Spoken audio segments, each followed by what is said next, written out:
CEO of the New Strategy Center, and I have the honor to moderate this panel on resilience in energy. Thank you very much, Euro-Atlantic Resilience Center, for cooperation. It is a duplex panel between Bucharest and Kyiv. Hello, Mykhailo and Sergiy, our moderators from Kyiv, and hello, Oksana, Olga, and Adrian, our speakers from the Ukrainian capital. We will be in constant dialogue with our colleagues in Kyiv.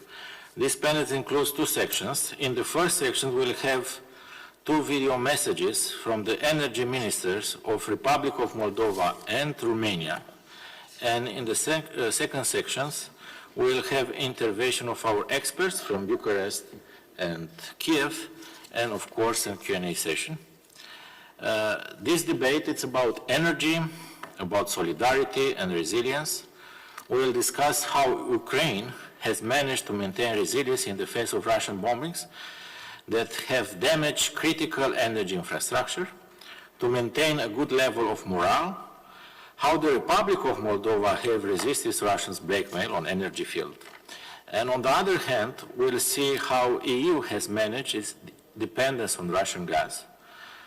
And of course, we'll discuss how effective sanctions are, because the price of the EU dependence of Russian gas has been high, both economically and politically. Frankly speaking, we feed the beast with our goodwill and money for cheaper gas for many years, especially after the invasion of Crimea. How will these sanctions affect Russia? It is a crucial question, taking into account that a huge part of Russia's war machine is funded by energy money. We are facing a new winter, and surely the Russians will try to bomb again Ukraine's energy infrastructure. They will try to destabilize the Republic of Moldova. What are the lessons learned by EU, Ukraine, Republic of Moldova, Romania since the energy war started? And how we can better face a new winter and challenges, namely Russia to use one of the most powerful tools of hybrid warfare, energy. I'll give the floor to my friends from Kyiv, Mykhailo, SAMUS, and Sergiy GERASYMCHUK, for their introductory remarks. Mykhailo, Sergiy, you have the floor. Bucharest, hello to our Romanian friends, hello George, hello to our Ukrainian friends. Thank you very much to stay in our great land, because it's absolutely timely to discuss the energy situation, energy challenges, and energy possible problems which could appear for Ukraine and Romania because of Russian aggression. Because the full-scale aggression of Russia against Ukraine changed a lot in the energy sector. It's absolutely clear. So I think that the next season will be tough, but I'm sure that we could be prepared better than previous year, because we know a lot of how Russia could use the missiles.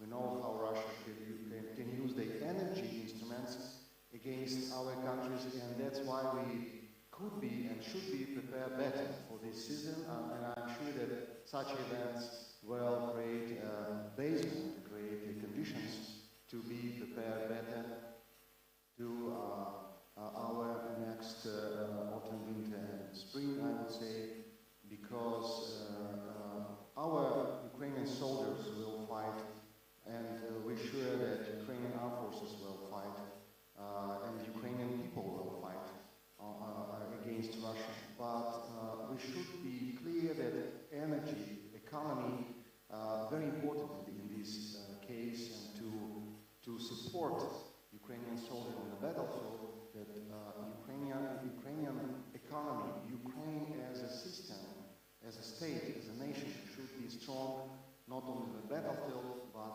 of course on the economy and energy sphere. So now I'd like to present our speakers. Oksana Ishuk, our great speaker from the Center for Global studies, strategy 21.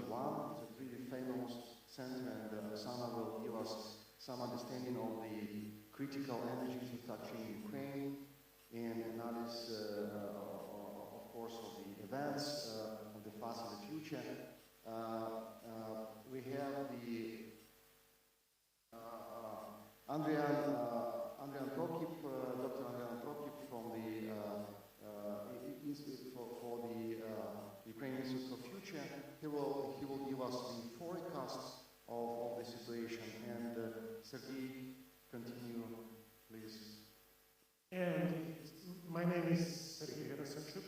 For those who do not know, I'm Deputy Director of Ukrainian Prism, and it's a great pleasure and privilege for me to co-host this event, to co-host this panel today, and to be co-moderator, and even a greater privilege to present Olga Reznikova, who is... we just had a talk with Olga prior to the session, and it turned out that I used to work at the National Institute for Strategic Studies many years ago, where she works now, and we have a lot in common to discuss. But another issue that we all have to discuss today is the issue of resilience. And just let me tell a story once told to me by one Moldovan friend of mine, who is a pretty famous politician, but I will not make him advertising here. Once he said that when he was a boy, he used to live in a small village on a border between the Republic of Moldova and Romania. And he said that each evening he was coming to the bank of the river, and he could only see the dark banks of the Romanian, on the Romanian side. And then, starting from 90s, and in particular after Romania joined the EU, the situation has changed dramatically, and the Romanian bank was full of lights, whereas the Moldovan was dark one. And now it's even darker because of the Russian missile attacks, which caused shutdowns not only in Ukraine but also in the Republic of Moldova, which is closely connected to the Ukrainian system, and shutdowns in Ukraine also caused energy troubles in the Republic of Moldova.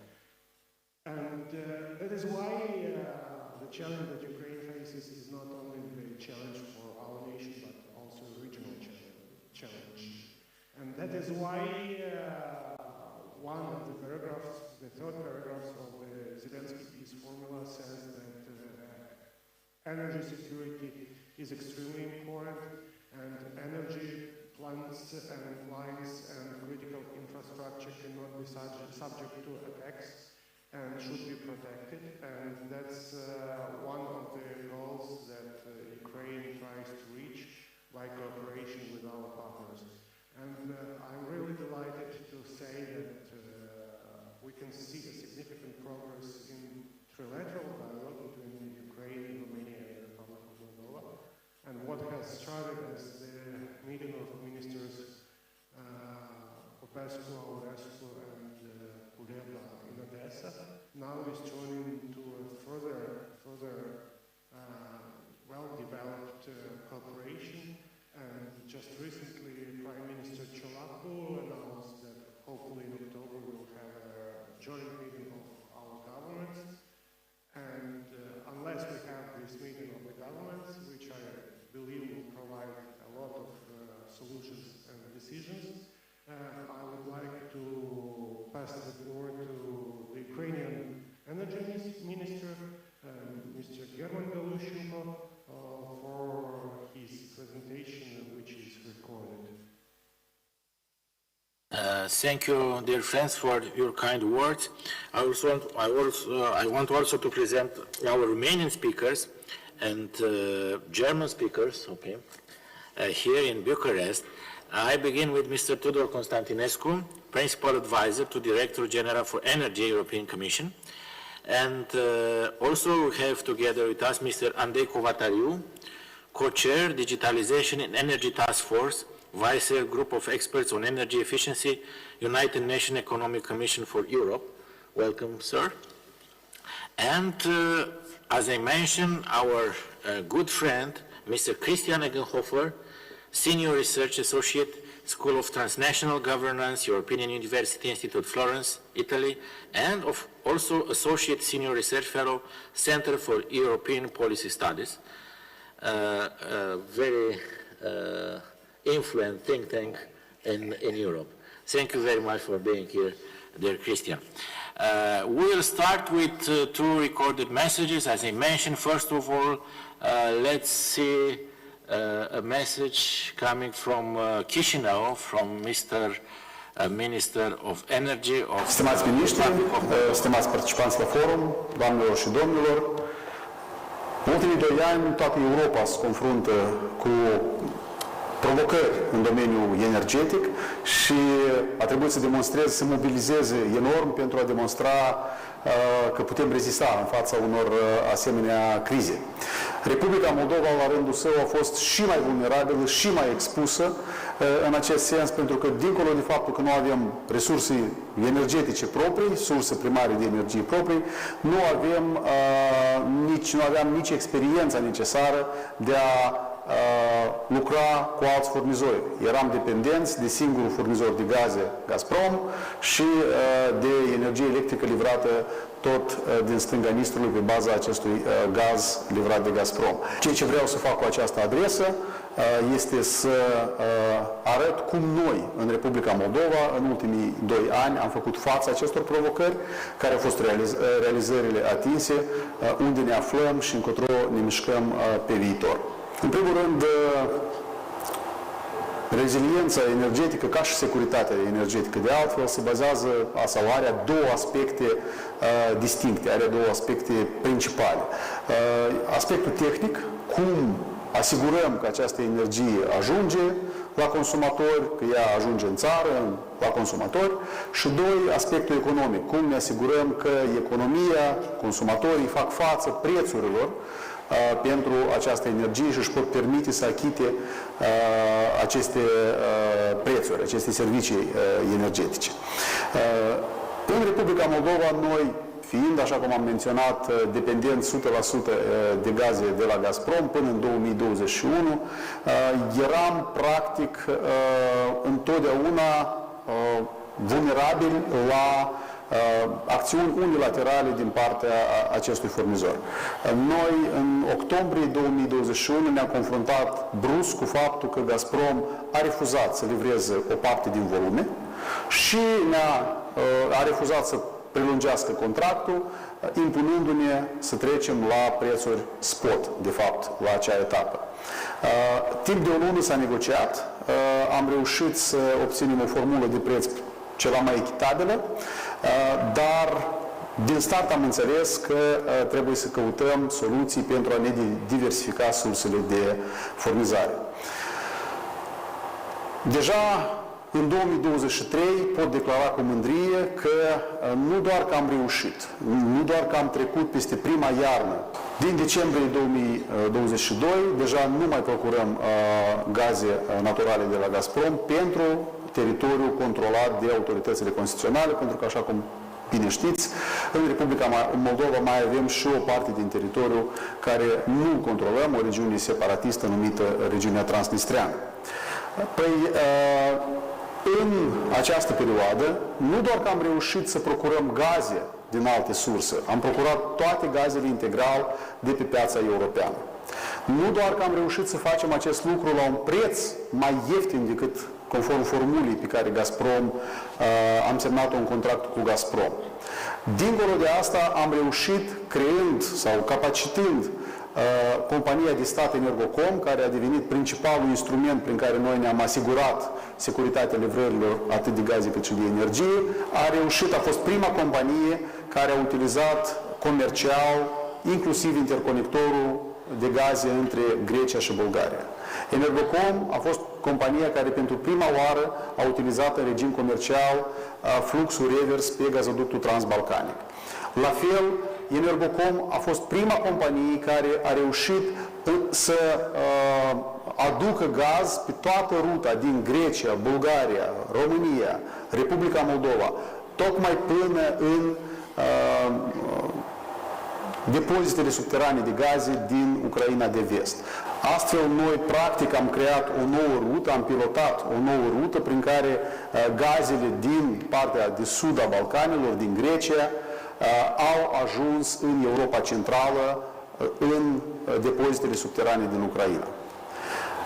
Pe energie electrică, la fel, situația s-a schimbat dramatic, la nivel tehnic în special, după începutul războiului pe care l-a lansat Putin în Ucraina.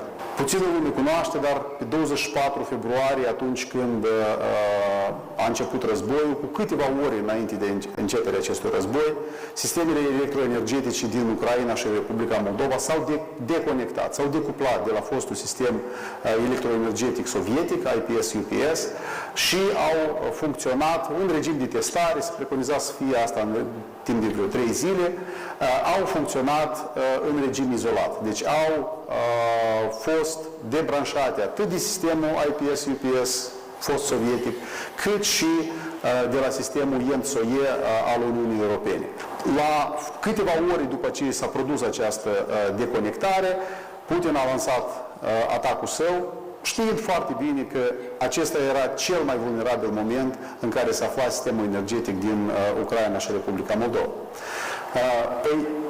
La câteva săptămâni doar, printr-o decizie politică asumată la Bruxelles, s-a acceptat sincronizarea chiar și condiționată a sistemelor electroenergetice din Ucraina și Republica Moldova cu sistemul continental european ENTSO-E. Acest lucru a schimbat enorm dinamica, a schimbat complet posibilitățile și nivelul de securitate a livrării de energie electrică atât în Republica Moldova, dar și în Ucraina. Dacă țineți minte, în octombrie, anul 2022, după ce Federația Rusă a lansat acele atacuri barbare asupra infrastructurii civile energetice din Ucraina, sistemele energetice atât din Republica Moldova cât și din Ucraina au rezistat în mare parte fiind sprijinite de fluxuri de energie care venea din Europa. Acest lucru ar fi fost imposibil fără ca această sincronizare să fie permisă și aceasta a fost, repet, o decizie politică asumată la Bruxelles. Mulțumim partenerilor europeni pentru acest sprijin, pentru că fără o decizie politică, acele procese aveau să dureze în unele cazuri peste 10 ani, majoritatea, de fapt, cazurilor peste 10 ani. La noi s-a acceptat timp de câteva săptămâni. Astfel, de atunci, avem încă o linie prin care putem aduce energie electrică în Republica Moldova dinspre România, linia Isaccea-Vulcănești, și, de fapt, pe această linie s-a ținut securitatea alimentării Republicii Moldova. La nivel tehnic, am demonstrat deja, după 2 ani, că am reușit să aducem atât gaze, cât și energie electrică, cât și căldură în casele oamenilor, chiar dacă în toată această perioadă Federația Rusă lansa în continuu mesaje disperietori în spațiul informațional din Republica Moldova, că dacă nu ne înțelegem cu Gazprom, dacă nu ne înțelegem cu Federația Rusă, o să înghețăm. Am demonstrat că nu am înghețat și am reușit. Dincolo de aspectul tehnic, așa cum am vorbit, este aspectul economic. Pentru toată Europa au fost un șoc de prețuri care a fost stârnit de manipulările de piață, limitarea, crearea unui deficit artificial de gază pe piața europeană din partea Gazprom încă din anul 2021. Aceste șocuri de prețuri erau dureroase pentru întreaga Europa, dar s-au resimțit cu atât mai puternic în Republica Moldova, pentru că suntem și o țară cu niveluri de venituri mult mai joase și pentru cetățenii căreia absorbția acestor prețuri a fost extrem de dificilă. Și aici iar ne-au venit în sprijin partenerii internaționali, partenerii din SUA, partenerii din Uniunea Europeană, cei din România, care au livrat, au asigurat ne-au asigurat nu doar cu capacități tehnice și competențe, dar și ne-au sprijinit financiar.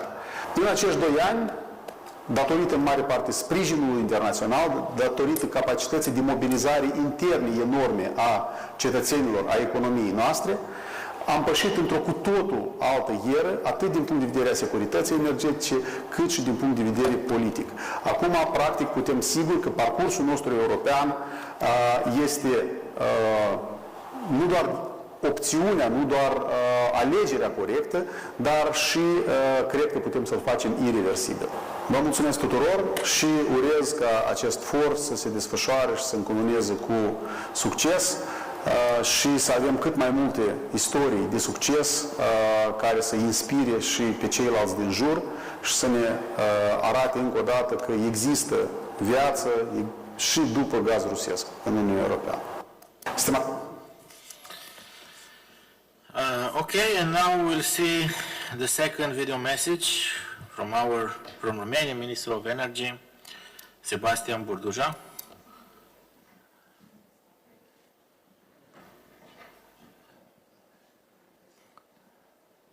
Anna, please.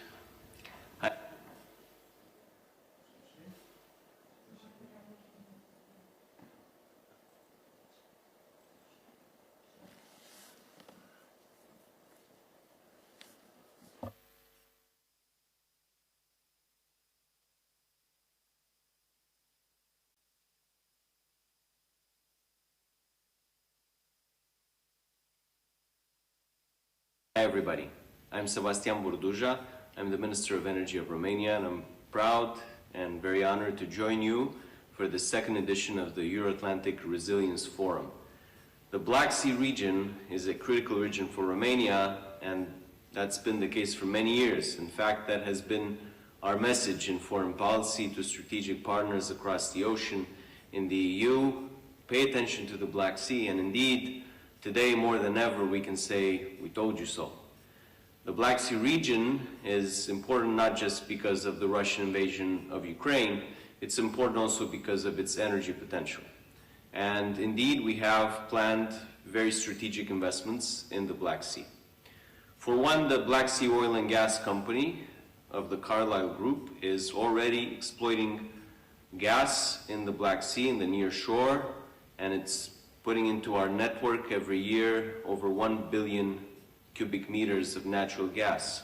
And that's an important source. It's about 10% of what Romania consumes every year. Also, recently, under my mandate a few months ago, OMV Petrom and Romgaz announced the final investment decision for Neptun Deep. You've all read the news. It was one of the biggest news for that period, and it's going to be 4 billion euros invested in the Black Sea and Neptun Deep, and about 10 billion cubic meters per year of gas since, or starting with January 2027. That means that Romania will become, with the gas from the Black Sea, the largest producer of gas in Europe.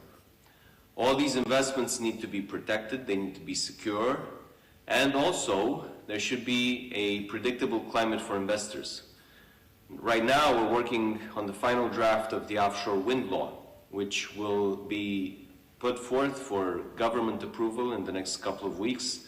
And hopefully by December, Parliament will adopt this very important piece of legislation that will give us an opportunity to start exploiting the colossal potential that Romania has in offshore wind. The World Bank told us we have about 75 gigawatts in offshore wind potential.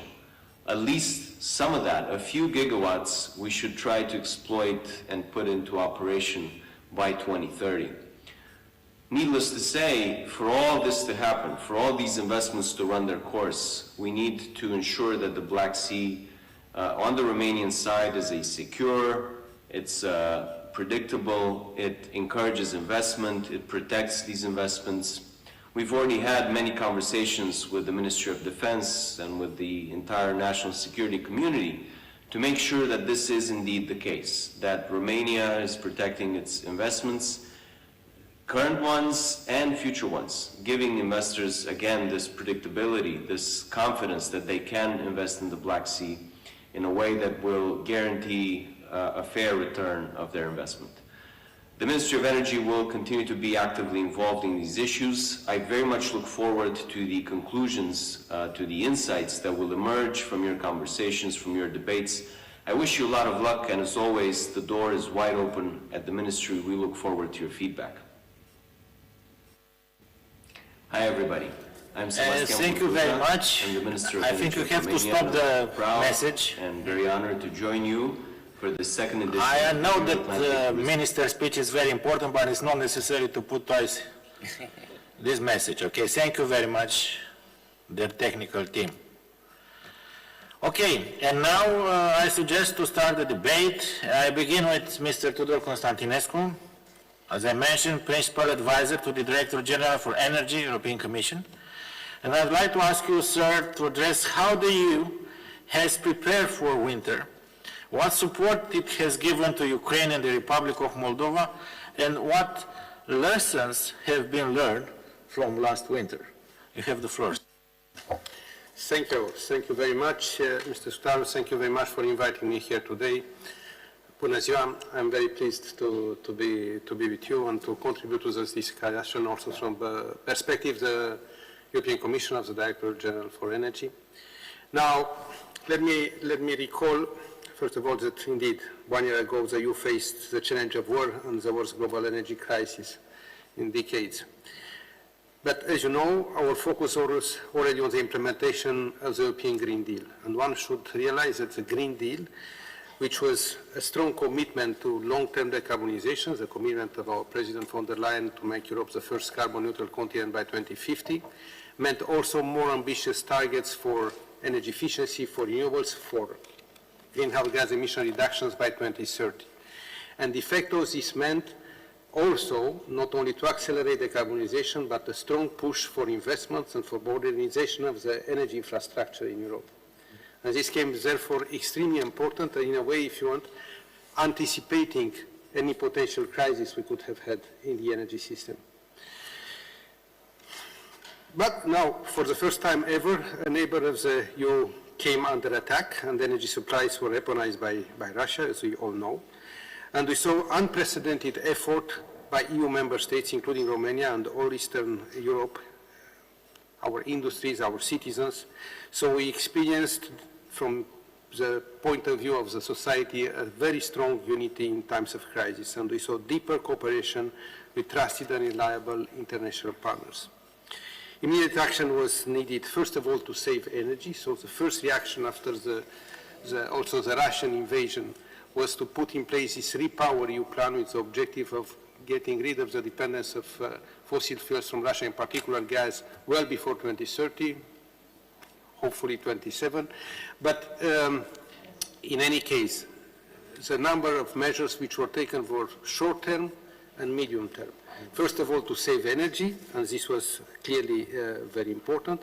Second, to accelerate the modernization of the energy system, to have more structured measures on energy efficiency, to have more structured programs for renewables deployment, being onshore, being also offshore. Happy to hear also from Minister BURDUJA now about these plans also in the Black Sea. Also for hydrogen, also for the deployment of PV and the deployment of heat pumps. Measures related to permitting to accelerate, but also measures related to financing. Measures related to the fact that we needed, and you know, under the Green Deal, for example, we have issued a hydrogen strategy. Why? Because in the current energy system, we have about 25% electricity, but 75% are molecules.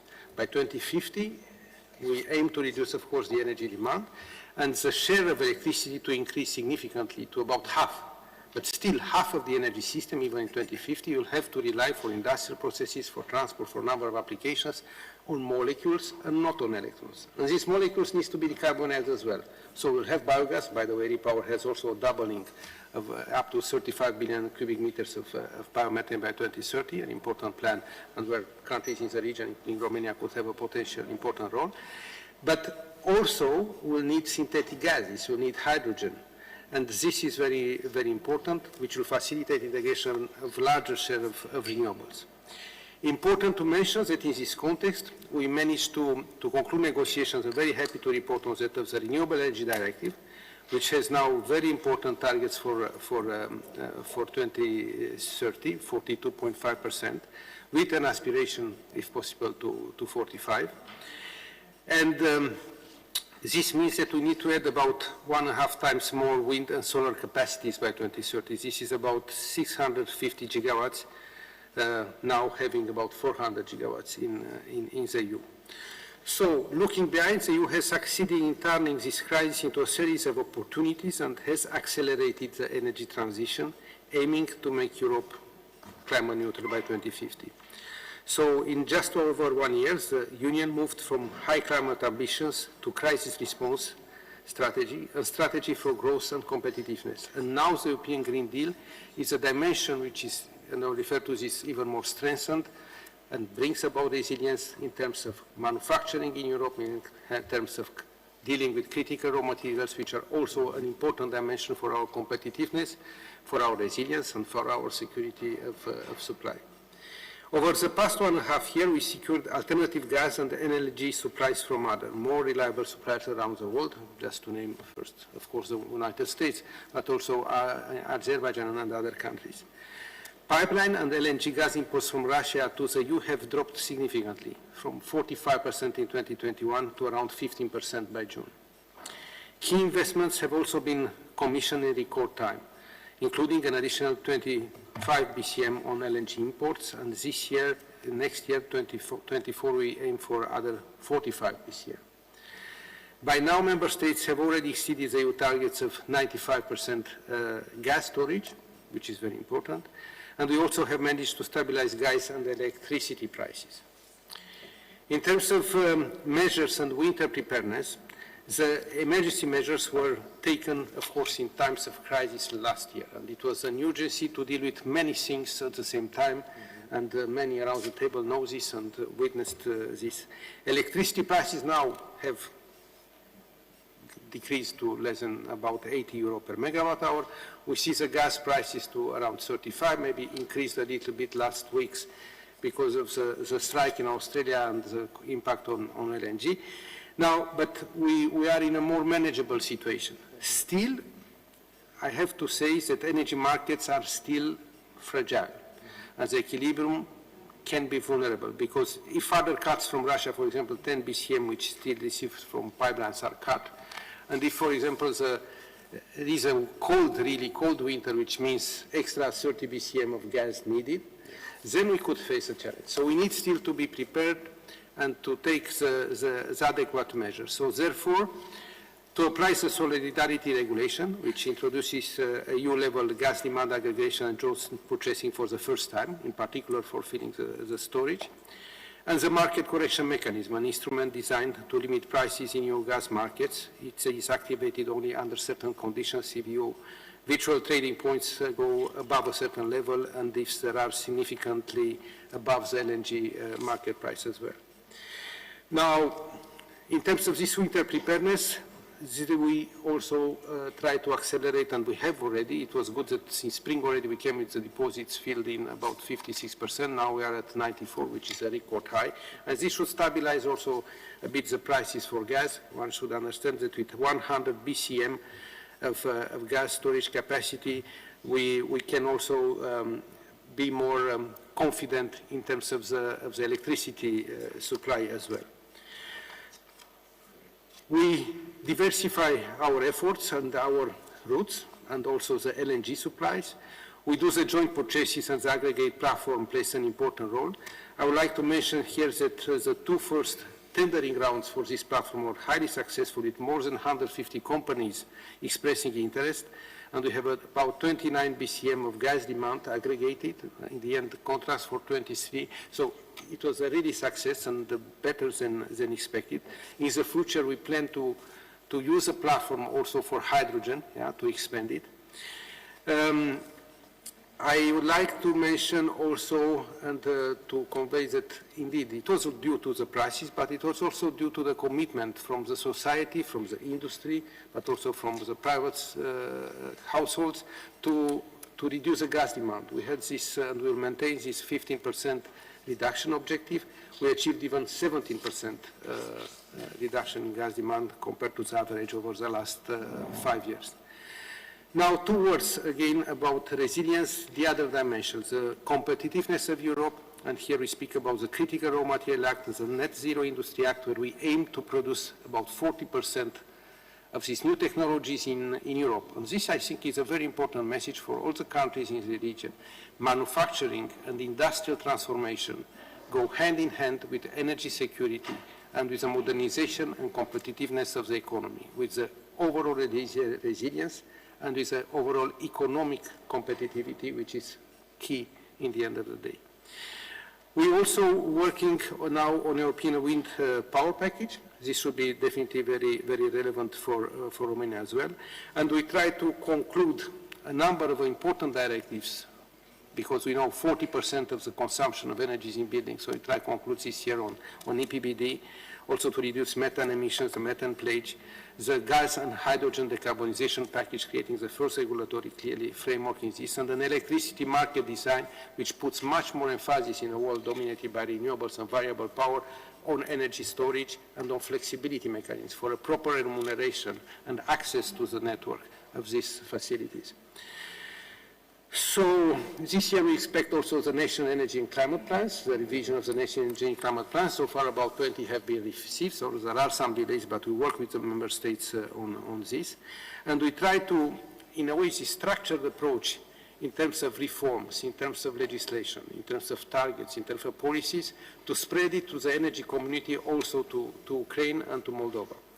We have, of course, with Ukraine in particular, and when this whole tragedy started, acted very quickly also in the energy field, first of all to ensure supplies like donation of solar panels. We had about 5,700 produced by Enel for this especially. We had lights, LED lights, 35 million to be distributed to save energy, and we have developed an MOU on a partnership on biomethane, on hydrogen, on synthetic gases. At the same time, with Ukraine, we centered around a decarbonized energy system with more renewables in it, but we realized that the renewable energy system, more decentralized, can be also vulnerable to a number of attacks, and therefore need to pay attention to this. And everything comes under, of course, on energy, the funds may not be appearing so much, but they are significant. But still, what is to understood, it's part of a very comprehensive package under the macro-financial assistance, and which now in June our President von der Leyen announced the biggest ever micro-financial assistance package of 50 billion euros 2024 to 2027. At the same time, with Moldova, of course, we try and we secure in the same context of the macro-financial assistance support, in particular assistance in loans, but also in grants. These were approved, and we try to support all the infrastructure related to the supply also of electricity and gas, the interconnections, which are very important, and in this way to secure that in the region there is more resilience for the energy system. A last word is to mention that speaking about this resilience, we at the EU have a very good and structured cooperation also with NATO. And following the declaration signed in Brussels in January this year, NATO Task Force on Resilience of Critical Infrastructure was established with the Commission in March, and now has a final assessment report looking at the challenges and identifying the key sectors for cross-cutting importance, which include, of course, energy, transport, digital infrastructure, and space. So, thank you for... Thank you, sir. Yeah, we've seen how committed is Republic of Moldova is to manage the problems on energy sector for the next winter, how important was the support of international community for Ukrainian Republic of Moldova to resist. And I would also to refer to the intervention of our minister, our Romanian minister, and we've seen how Romania is developing important energy assets to enhance resilience to the country and to contribute to the resilience of neighbors, including Ukrainian Republic of Moldova. And I think that it's very important to be committed to support Ukraine and the Republic of Moldova, because next year we'll have elections. We have elections at EU level, and unfortunately you have a lot of parties, anti-Western, with pro-Russian narratives, and I think that for Ukraine now, the biggest enemy, it's our war fatigue. And how we'll prevent this war fatigue, I think, is the main questions. Because even Ukrainians are so brave on the front, it's necessary to receive constantly our support in terms of money, in terms of funds, and especially in terms of armament and ammunition, because otherwise it's impossible to resist. And I think these kind of debates and discussions are important because it's necessary to explain to our citizens, to our electorate, how important it is to pay attention to Ukraine and to continue to support them. Because let's discuss about Romanian, we don't have other alternative, because otherwise we can see Russians again on the Danube mouth, or even worse on the Prut River. And for this reason, it's important from Romanian side to support all time, as hard you can, Ukraine to fight and win. And now I pass the floor to Christian EGENHOFER. Christian has a few slides for us, and we'll continue with your presentation, Christian. Please, you have the floor. Yeah, that's the microphone. Thank you. It's a pleasure and a privilege to be here. I expected, probably rightly, that we talk about a lot of system resilience, bombing of infrastructure. So let me take a little bit a longer-term view on resilience beyond Russia, if you wish. I mean, it's maybe difficult to perceive, but there is a longer-term dependence on imports, critical raw material, China. If you look at our import dependence on these critical raw materials, on manufactured goods from China, it's very, very high. And that's something which has been building up quite similarly to the Russian gas. And we need now, I think the lessons have been learned, so there will be possibilities to address this. Now let me give you, before I go into this a little bit, the messages up front, the longer term. I mean, resilience comes at the price. It has been mentioned by many of you, and it comes at the political price and an economic price. And, you know, you will need to see how much our people, how much the governments are willing to pay. As the Ukrainian minister has said, if there is a crisis, anything can be done. You know, we synchronized within a few days the power system, which we have been waiting for years. In the crisis, everything can be done, but the crisis at some stage may be over, and then maybe we're going back to normal, and then the situation is much more complex and much more difficult. People are not willing to pay any longer. We have been spending, according to IEA, International Energy Agency figures, 350 billion compensation. That's a big to citizens, industry, that's a big bill. Some others estimate the bill was much higher. So we talk about a lot of spending which will not go on forever. So that is the first point. Then the concept of resilience, you know, is nice. The concept is easy. Actually, the reality, how to implement this is very complex and quite messy. We have all different perspectives on what resilience means. In all the member states, I can imagine you see very different aspects of resilience. Some are more interested in this, others in this, others see more market, others see more intervention, etc., etc. You have this debate within the Commission, very clear between the free traders, if you wish, and the more interventionist people. You have it between member states. And also, and that's the fourth point, our options to reduce the dependence in the longer term on import of critical raw materials are relatively limited. There is no easy fit, so it's a longer-term perspective one needs to take.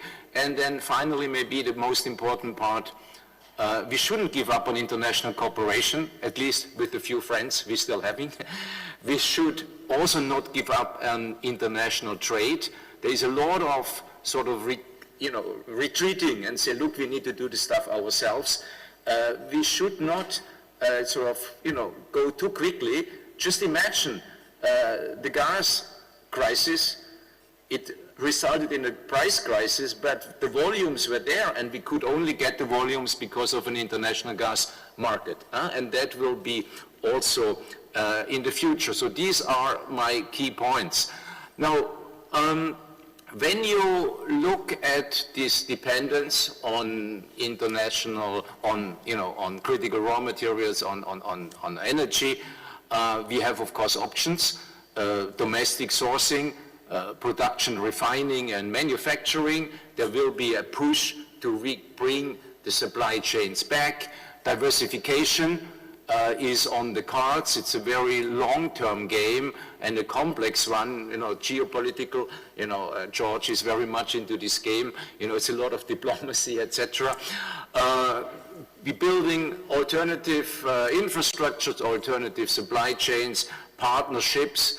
And of course, there's a lot of talk about how can we regulate the market that we don't walk into a dependency. It's easy said, but very difficult to do. We have been always saying we depend too much on Russian gas, and what happened each year, it went up, at least in Northwest Europe. Why did it go up? Because it was cheap. The market tends to source the cheapest one. And just imagine the German economic minister at the time, I'm not apologizing or whatever, had told its industry, look guys, we are not buying cheap Russian gas, we're buying expensive Norwegian gas or expensive LNG from somewhere. I mean, all the industry would have been up in arms and said this person is crazy. So this tension between the market and regulating and trying to reduce the dependence is quite difficult. There is now a lot of talk about reshoring in the US, autarky, etc., but just again, when you look to the US for about 30, 40 years, the US have been saying, all the presidents and all the administration have been saying, we must reduce our dependence on Middle East oil. What happened? Nothing, except the last 10 years when there was new technology and the economics were right. The economics were right, the dependence was completely gone because it was driven by the market. So governments actually pronounced and nothing happened. And that, I think, for me is an important part to say. We announce a lot of things now in the crisis, anything goes, whatever it takes, but once the crisis becomes less pronounced, we will probably go back to normal. That would be my expectation. So keep and watch that space. Now, in the EU, Tudor knows this quite well, we are not talking about decoupling, we're talking about de-risking. Yet one of these concepts, which the devil is in the detail, we really don't know. I really don't know what's decoupling and de-risking, what's the difference in practical terms. Now, how far do you want to de-risk? The Commission has said, yeah, we should only depend 60% on one source. Okay, why is it not 40%? Why is it not 70%? What happens if there is a critical raw material we depend on 65%, what do we do? Not so easy to handle this practically. Now, my last point, again, is on this tension, when I mentioned before, this tension between the market, efficiency, market, that's where the EU backbone is the internal market, and the resilience, sort of the security-driven element. On the one hand, you have the efficiency, non-discrimination, innovation. You have relatively absence of politics, relative in the energy sector, this is very relative, I should say, but you have some of this, and once you go down the security avenue, if you wish, you have, of course, a lot of politics, vested interests, lobbyists, and can go all the ways to state capture, so you get very inefficient solutions. So this, I think we should just keep in mind. At the moment, we all talk about, yes, let's reduce and do whatever it takes to make Ukraine win the war. I mean, we all agree, but there will be a world, there will be a day beyond that. And I think we should really make sure we are not falling into the same trap as we did with the Russian gas, at least Northwest Europe, I should say. Be aware, but gradually try to manage these risks, but also keep in mind that there is still international cooperation, and markets still will play a role, and hopefully play a bigger role than we now imagine they will be. Let me stop here, and thanks again for having been invited. It's always a pleasure being in Romania. Thank you very much, Christian. And now the last speaker is Andrei Kovatariu, and it's very interesting to see his assessment from the United States National Commission for Europe. I will ask him to consider resilience in 2022 during winter in the face of the energy crisis, and how we prepare to face the coming winter and Russia's energy blackmail. How well prepare our European countries to face a second winter in wartime in European Israel? Thank you very much. Thank you for the invitation, and congratulations once again for an incredible forum.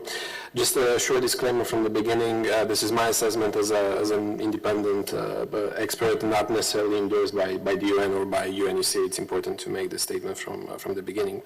And to address your points and your questions, I think it's important to start earlier on from 2021, because that's when the energy war actually started, with the increasing prices in gas prices in the fall of 2021. The preparation for what was about to come in terms of the energy were laid down at that moment.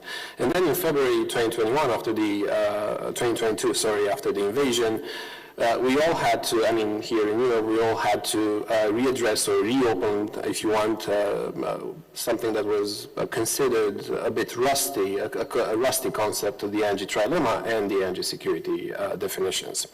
And the energy trilemma ranks basically the three dimensions, based on their importance for the consumer. So security of supply is the major concern, then affordability, and unfortunately, if you have to rank it, the third one would be environmental sustainability and protection. And while these measures have been basically have took this ranking last year, as Mr. Constantinescu was saying, the Green Deal and the idea of pushing forward the Green Agenda really put forward some ambitious plans, and this is important to consider the short-term and the long-term, let's say, strategies. And the energy trilemma that I was talking about had to be readdressed because the energy security definition particularly has changed significantly over the years. Because we've moved from the first layer, the conventional layer of having our own domestic resources to meet the demand, to a second layer that is still conventional of having physical or commercial ties with friendly partners that could supply these commodities and these resources, to a third, let's say, layer, a relatively new layer of having the availability of critical raw materials and also the capacity of mining, refining, and obviously manufacturing clean technologies. And unfortunately, Europe doesn't have very good conditions on these three dimensions. That's the reason why we are still so dependent on external resources, but also on critical raw materials. We are seeing quite a difficult path going forward in ensuring these critical raw materials and clean technologies. And then in 2022, for the winter of 2022-2023, we've seen some unprecedented mobilization. And coming to that, I want to refer a bit to the idea of resilience. And I had to slightly disagree with the Minister of Energy from Moldova. This was not part of my plan, but I think there are actually three dimensions. There's the technical dimension, there's the economic dimension, but there's also the social dimension, which is still important, I think, and resilience is about all these three. So when it comes to the technical resilience, we've seen some strong, let's say, strategies being put forward. We've also benefited from a mild winter conditions, which is important, and at the same time buying LNG gas from external markets also we benefited from the fact that China was still not reopening its economy, so the competition on the demand side was relatively low versus what is this year or what could be in the next years. So we did good on the technical side. That came with some cost. The industrial activity in Europe decreased versus the baseline scenario. And also brought a huge cost. Some people are discussing about 300, 400 billion, some others about 700, 800 billion to shield the consumption. Nevertheless, a lot of money have been pledged and invested in order to do that, and that we are still seeing the effects of that in inflation and so on and so forth. Which brings me to my second point of the resilience, or the second dimension, if you want, the economic resilience. Last year we've seen the European economy, in my view, it bent, but it didn't break, which is very important. We did have this tremendous issues and challenges in ensuring gas supplies last year, but we managed to survive the winter, and we are in a very good condition for the next winter, and I'll come back to that in a bit. But the third dimension that I was talking about, I think it's critical as well, because resilience is also about the social cohesion and the social resilience. And some of the measures that have been taken last year, especially those on the medium term, 2030, I think they are ambitious. Maybe some of them a bit unrealistic, I tend to say, but ambitious nevertheless. And they had also this aim to keep social unrest at bay, so to basically keep social cohesion. And I think we've succeeded in that as well. Nevertheless, there are still years ahead of quite challenging times. Nevertheless, today we are, as Mr. Constantinescu was saying, in a much better position, in a position that we could manage the next winter. Gas reserves are at record highs levels. Gas prices have reduced significantly. Still, it's important to consider that gas prices are still not as they were 3-4 years ago, or they are not the prices on which the German industrial economy have been built. So that's important. We are still not at the baseline level, but nevertheless way less than it was last year. So we are in a better situation, I think, and considering that more for instance, LNG terminals are coming online in Germany, and we are diversifying our suppliers when it comes to LNG and gas in general. I think 2023, 2024 should be the last winter in which we would have major concerns about security of supply. All the other winters, all the other years ahead should be less of a pressure in that sense, but of course it does depend on the weather conditions. Finally, just want to highlight 2 points on moving forward. 2024, in my view, it's a critical year for a number of reasons. Indeed, we have decreased the level of Russian gas coming to Europe, both by pipeline and by LNG, but it's still there. Gas is still flowing through Ukraine, and that will end, in theory, at the end of 2024 with the Gazprom contract reaching its end, but it could end earlier than that. Gas is still flowing through the South Corridor, and some of the volumes are still reaching Europe, but we are still importing some LNG, Russian LNG gas. I think 18% of the LNG imports in Spain are coming from Russia, 15% in France, so still significant volumes, I would say. And this is important, especially going forward if these gas supplies, one way or the other, sooner or later, they will come to an end. I think that's something that we ought to consider and to take care. In 2024, Mr. SCUTARU, you're right. It's a very important year in terms of elections. We have major elections that will shape one way or the other global markets, global energy markets. It is the EU, but it's not only the EU. We have US elections in the fall. We have Indian elections. We have UK elections no later than the end of January 2025. So we have Russian elections, not necessarily elections, but yes. Nevertheless, it is an important year when it comes to this political agenda and how the political agenda will shape basically global markets, energy commodities, and so on and so forth. And I think we should not overlook that because, once again, resilience is about also social resilience, which is deeply, let's say, linked with the political cohesion and the political status. Thank you very much. Thank you. And now we have a special speaker. Before to pass the floor to Kyiv, we'll have a short intervention from Kyiv government, from Ukrainian government. You have an online framework, Mr. Yaroslav Demchenkov. He is the Deputy Minister of Energy. Sir, you have the floor, please. Good afternoon. Can you hear me well? Very good, very well.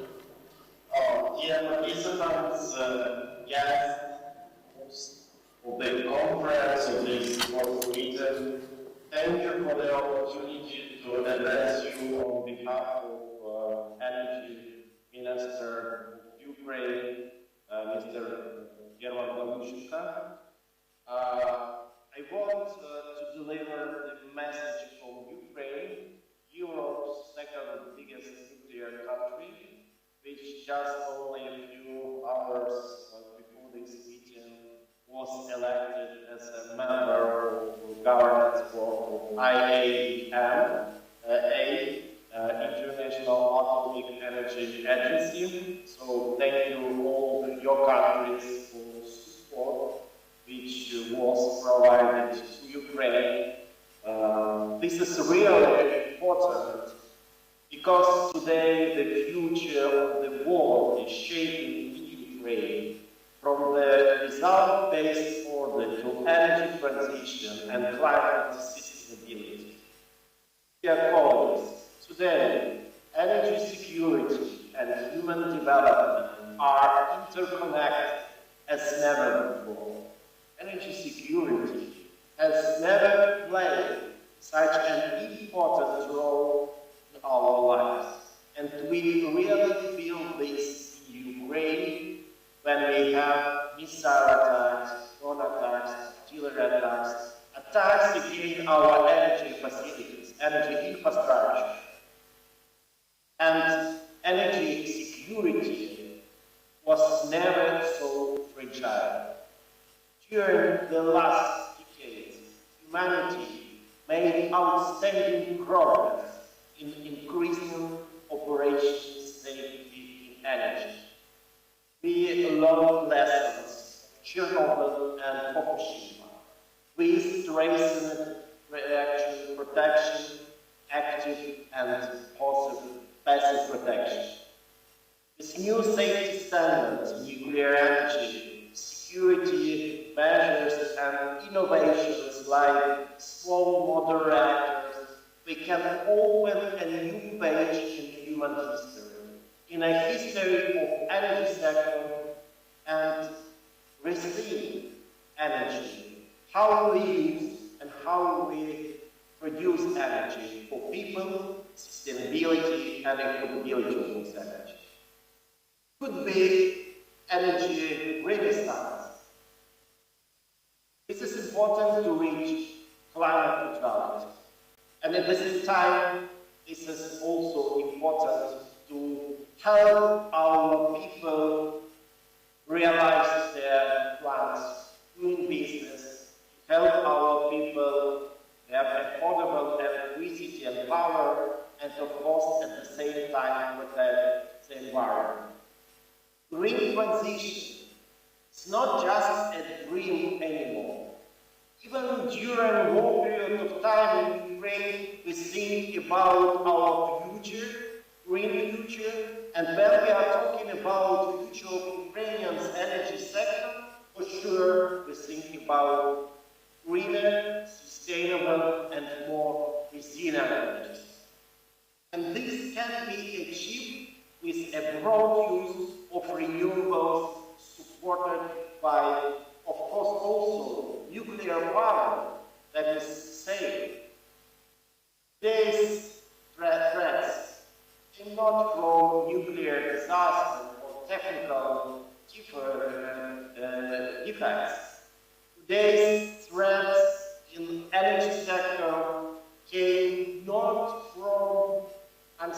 sustainable solutions or from fossil fuel. No. Today's threats come from bad actors. People who have the power to bring disaster with their intentions. From people who occupied the biggest in Europe nuclear power plant. From people who conduct more than 300 massive missile and drone attacks against civilian energy infrastructure facilities. The problem came from people who manipulate the energy sectors, create energy crisis in Europe, and you try to use energy as a weapon. In our case, when we have missile attacks against energy infrastructure, in winter period of time, these people also try to use winter as a weapon. Weapons are becoming less expensive and more effective.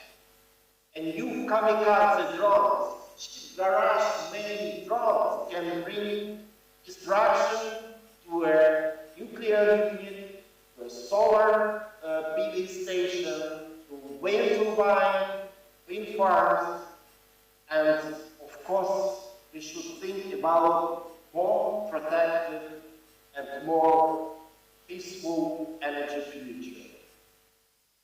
The future victory of Ukraine has three simple pillars. First is our armed force. But we need more air defense protection. Air defense protection, this is one option, the most important option, how to protect our civilian people, and of course, how to protect in energy infrastructure facilities. Second is a broad international support and unity among the civilized countries. And third is our internal action to strengthen Ukraine, including our energy sector, and strengthening the Ukrainian energy sector with strengthening the European energy infrastructure. Because Ukraine, as a future member of the European Union, will play for sure a significant role in the energy security of the European continent. And we are ready to replace Russia in the European energy mix. And our energy, which we produce here in Ukraine, will not be energy with blood, will not be energy with imperialistic goals. It will be sustainable and affordable energy for everyone. And our energy, for sure, will support green transition and achieving climate goals in the European Union, because we are ready for this. But we should do everything to stop Putin, to stop his army, to stop Russian troops, and demonstrate solidarity, and demonstrate that we can work together to achieve energy security in our region. Dear colleagues, just the last 2 points. With a great potential in renewables, our country is a great potential in synthetics, renewable gases. Our country, great, with a great developed nuclear energy. Our country, Ukraine, can for sure help the European Union and your country to be more active, to be more resultable in and to be more to achieve more faster energy transition goals. And this is really important for all of us, for the next generations and colleagues. Thank you that you have time for listening people from Ukraine. Thank you for your invitation. Thank you so much. Over to you. Sir, thank you very much for your intervention, and I'm pretty sure that when the war is over, we can start together, Romania and Ukraine, a lot of very interesting projects in energy field. In the Black Sea, we have huge gas reserve, and also we have a huge wind potential. And I have a question to you, sir, if it's possible. Do you hear me? You described, you mentioned a few times the importance of your nuclear sector. And we mentioned it, you are right, and describe very well this part of Russian hybrid warfare, weaponization of winter, weaponization of energy. We've seen weaponization of food, weaponization of information, and also we see very often in Putin's and Medvedev day-by-day rhetoric this nuclear threat mentioned many times by Moscow. Could you describe, please, a little bit the current security situation around Energodar nuclear power plant, please? Yeah, thank you for this question. Our country right now do preparation for next winter time. This is for sure will be really a huge challenge for us because we have information that Russian forces will continue attack, continue missile attack, drone attacks, and hit our energy facilities. Also, we still have Zaporizhia nuclear power plant, which was quite more than a year ago. We try to do our best, provide electricity for keeping all necessary equipment running at the proper level. The Zaporizhia nuclear power plant supply diesel fuel, diesel generators, and of course this is very important for us to protect our people, protect our territories, and not give option for Russian troops to present at this Zaporizhia nuclear power plant to realize their plan, destroy this facility. This is really huge threat for us, and we really thank you, IAEA mission, which were missions of IAEA present at all nuclear power plants, including occupied Zaporizhia. We conducted monthly campaign of our units and check all of our units, their readiness for winter period of time. They will function, all of our occupied units will function during winter. This is very important because about 60% of electricity we have from nuclear, other part from renewables and coal-fired and gas-fired generation. But we understand that this part of the thermal power generation will be under Russian attack, and very fragile situation with protection of substation. Because in winter period of time, we of course will need some extra support, emergency support of electricity, and we think that Russia will try to destroy connection between Ukraine and NSUI as was happened in previous weeks. They will hit and attack our transmission, the 750 kilowatt, 750 kilowatt which connect and transfer electricity from NSUI to Ukraine in the western part of Ukraine, in Lviv, in Kyiv, Zakarpattia region. This is very bottleneck in resilience of our power system, protection of all the transformers and transformers. You can imagine how it is difficult protect high voltage equipment which is on open air and just only one protection can be air defense system which not existent at this amount, needed amount, available needed amount everywhere in Ukraine's territory.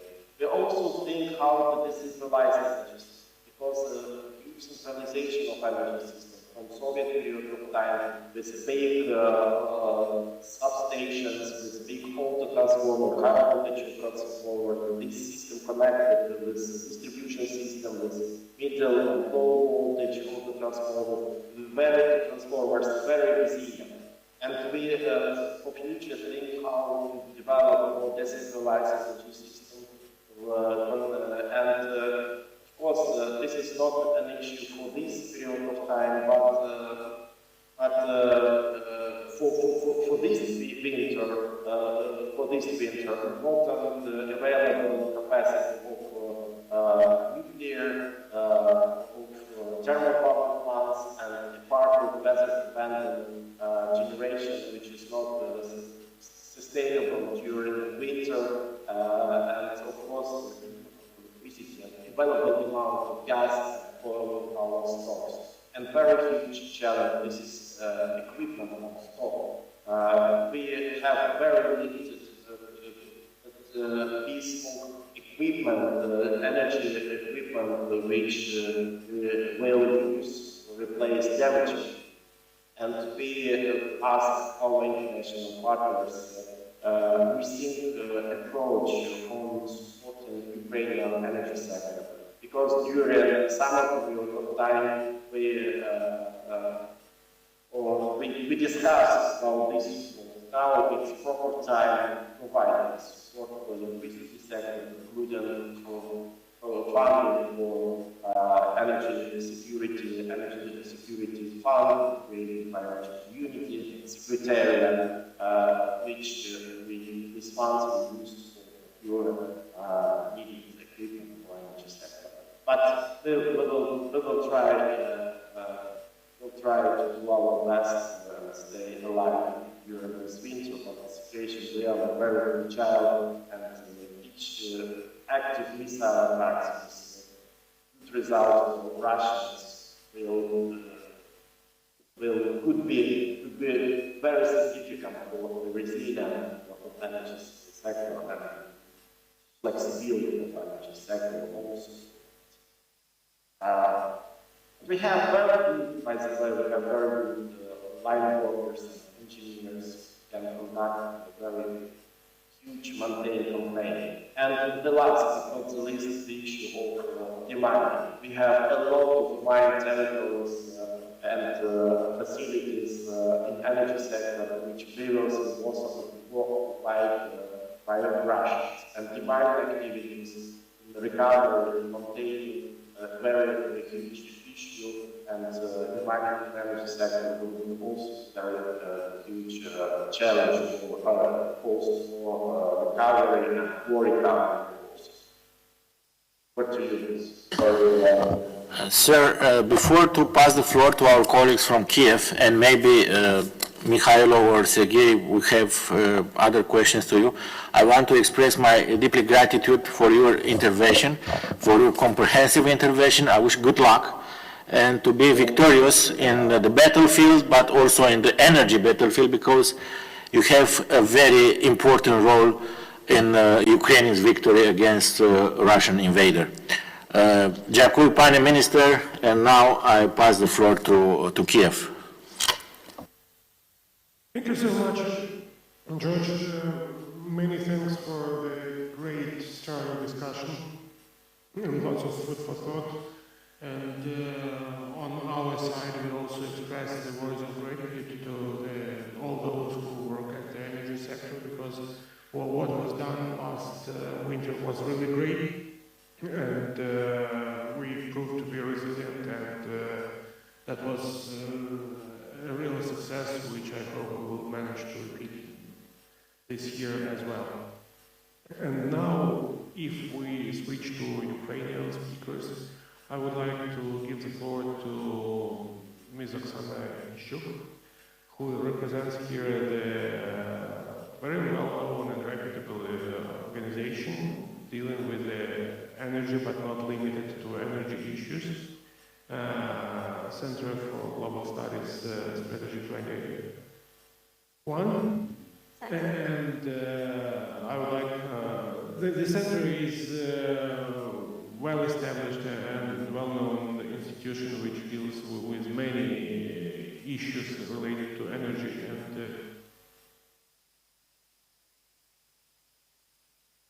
Russia and the director of the center promote the idea of this hybridation, which is hybrid aggression, which is accompanying the regular aggression. And Oksana, please tell us what you think about our achievements last year and our prospects for the next year in the energy field. Thank you, Sergiy. Thank you for inviting me. Speaking about critical energy infrastructure and its resilience, of course, we can say that Ukraine maybe is the most addict country in the world now concerning its energy facilities. And it is the greatest country that has the huge experience of protecting energy infrastructure. So what was the main aim, the main intention of Russian military in attacking energy infrastructure? First of all, they wanted to make energy island.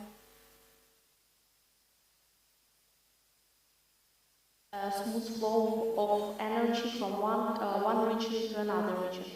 What was doing by Ukraine before the war, our huge plus for us was that we managed to make stocks of equipment before the war, stocks of auto transformers that helped us to survive at the first months. Of course, it was great help from our partners that helps us to survive. Now, at the beginning of the new heating season, the main aim of our energy ministry was to restore energy infrastructure, and it was restored to approximately 90%. Now the main aim is to decentralize our system, that the destruction of one unit will not lead to the destruction of the entire region. The making of these energy objects waterproof is the main aim for us, and of course the renewables will be the next step in this decentralizing. But now we unfortunately can say that approximately 90% of wind capacity and 30% of solar capacity were out of access because of occupying of south of Ukraine, and that's why the percentage of renewables and energy balance diminished dramatically. Besides, if to say about fuel, which is strategically important for our military, at the beginning of the war, we was in a situation when more than 75% of fuel came from Belarus and from Russia. At the first months of the full-scale invasion, we managed to diversify our system and to reorient export to Western countries, import from Western countries. So now we don't have dependency from our enemies.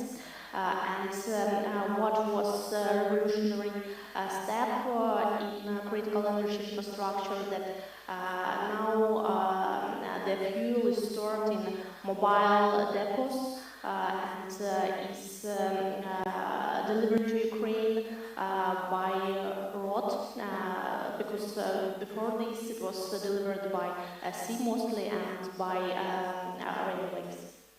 So this is concerning fuel, and if to say about refinery capacities, you know that Russia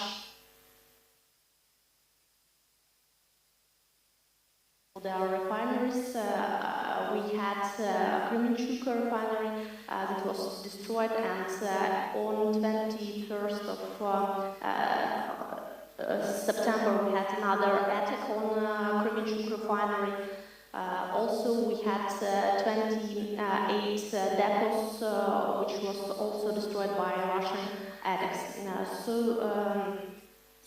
We try to diversify system, but of course we still have problems with these attacks, and attack on 21st of September showed us that Russia continues its tactics on destroying energy infrastructure, and it conducts reconnaissance of energy units, so we can say that this winter season, heating season, will be also tough for us.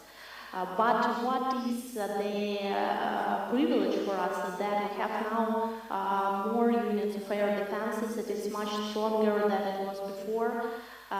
Also, Russia had less missiles. We hope that it had less, that North Korea will not help to make the number of missiles bigger.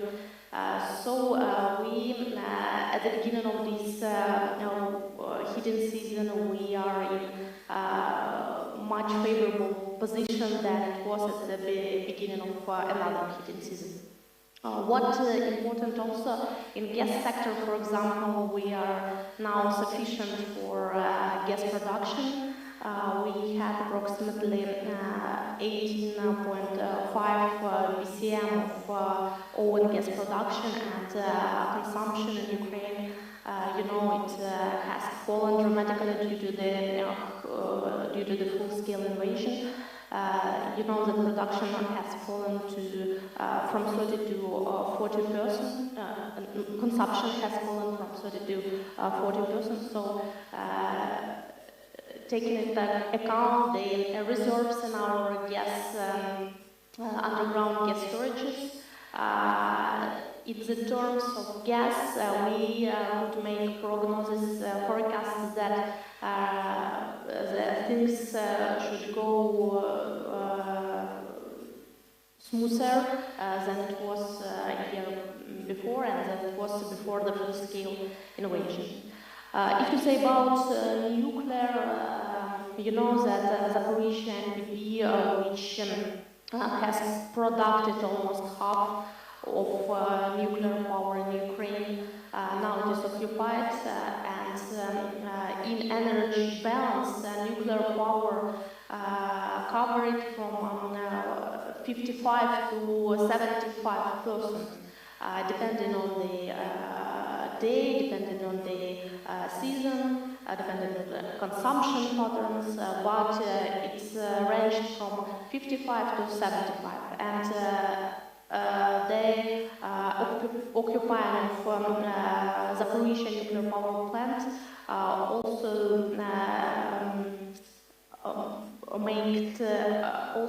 made us to make steps to cover this fall of capacity, this loss of capacity. The capacity of Rivne, of South Ukrainian and Khmelnytskaya NPP were increased, so it covered the loss of capacity of Zaporizhzhia NPP. And now, at the beginning of the heating season, what we could say about our lessons of protecting critical energy infrastructure, what is our formula to survive? It is 7 steps. First step, it is air defenses, of course, it is active defense. More units will be installed in Ukraine, more units of air defenses, and more energy units will be protected. Of course, now we have Patriots, we have IRIS-T, but it is not enough. The territory of Ukraine is huge, and these units are not enough to cover all the critical energy infrastructure. The second point is the passive protection. The huge fortifications were built to protect energy infrastructure. The third point is the interconnectivity with the neighboring countries concerning power and gas grids. And of course, the fifth and sixth steps are making cooperation with our partners more active. And another things that we should mention that in our opinion, this heated season will be a little bit easier for us, but of course nobody knows how it will pass. Thanks, and I pass my word to another speaker. But I will definitely get back to you with some questions after all the presentations, and now we are moving forward to another speaker. And during the presentations in Bucharest, it was rightly mentioned that it's not only about physical resilience and diversity of supplies, but it's also about social cohesion, which matters. And now I would like to pass the floor to Ms. GERASYMCHUK, who recently published, actually last year published a monograph on resilience. And this monograph contains facts about Ukrainian resilience and explains a lot about Ukrainian ability to resist the invasion. What are the lessons you learned since your publication was published? The floor is yours. Thank you so much, and dear colleagues, thank you for the opportunity to participate in this very important discussion. As a resilient expert and as a witness who has been in Ukraine since the beginning of the war, I'm going to focus on real examples of Ukrainian society's resilience to last winter's energy crisis and the recommendation how for preparedness for the new possible energy crisis, taking into account my personal experience of adapting to the electricity shortage in Ukraine. I would like to share some thoughts on how society can remain resilient in this type of crisis. As it was mentioned today, there are different dimensions of resilience. We spoke today about the international level of resilience. We spoke today about state resilience. Actually, who and what should be resilient to energy crisis? Yeah? International society, national state, national critical infrastructure entities, and of course society. It's not only local community, it's society as a general. And of course it's householding, I mean a personal level. So I'm going to focus on societal level of resilience. In November 2022, the Russian army launched a massive missile attack on Ukraine. After that, there was a severe blackout in Kyiv. Mobile connection with family and friends was lost. Actually, losing touch with family and friends is perhaps one of the worst effects of war and blackouts. And researchers noted that threat awareness and the sense of control increase resilience at the personal community level. Compared to last winter, Ukrainian society now has a better understanding of what energy shortage and blackouts are, and how they can affect our lives and how to deal with the consequences of energy crisis. This contributes to better preparedness for a possible energy crisis this winter. Ukrainian society and businesses were able to adapt quickly to the conditions of energy shortage and blackouts. In fact, all previous experience show a high level of adaptability, creativity, and flexibility of our people in crisis situation. And this helped us last winter, actually. So what was done in Ukraine last winter under the energy crisis conditions? First, state regulators and private operators of the electricity market developed electricity outage schedules for various groups of consumers. Priority in electricity supply was given to critical infrastructure entities, hospitals, housing services, and state institutions.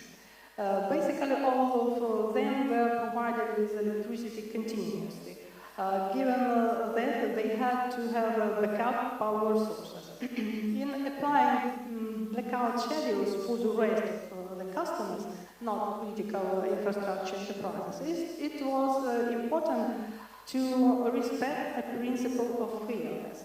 It meant that the blackout periods had to be uniform for the rest of the customers. There should not be such a thing when the lights in one house are cut off and in the neighboring one almost never. Fairness is important in order to maintain unity in society, to prevent unnecessary tension during the war.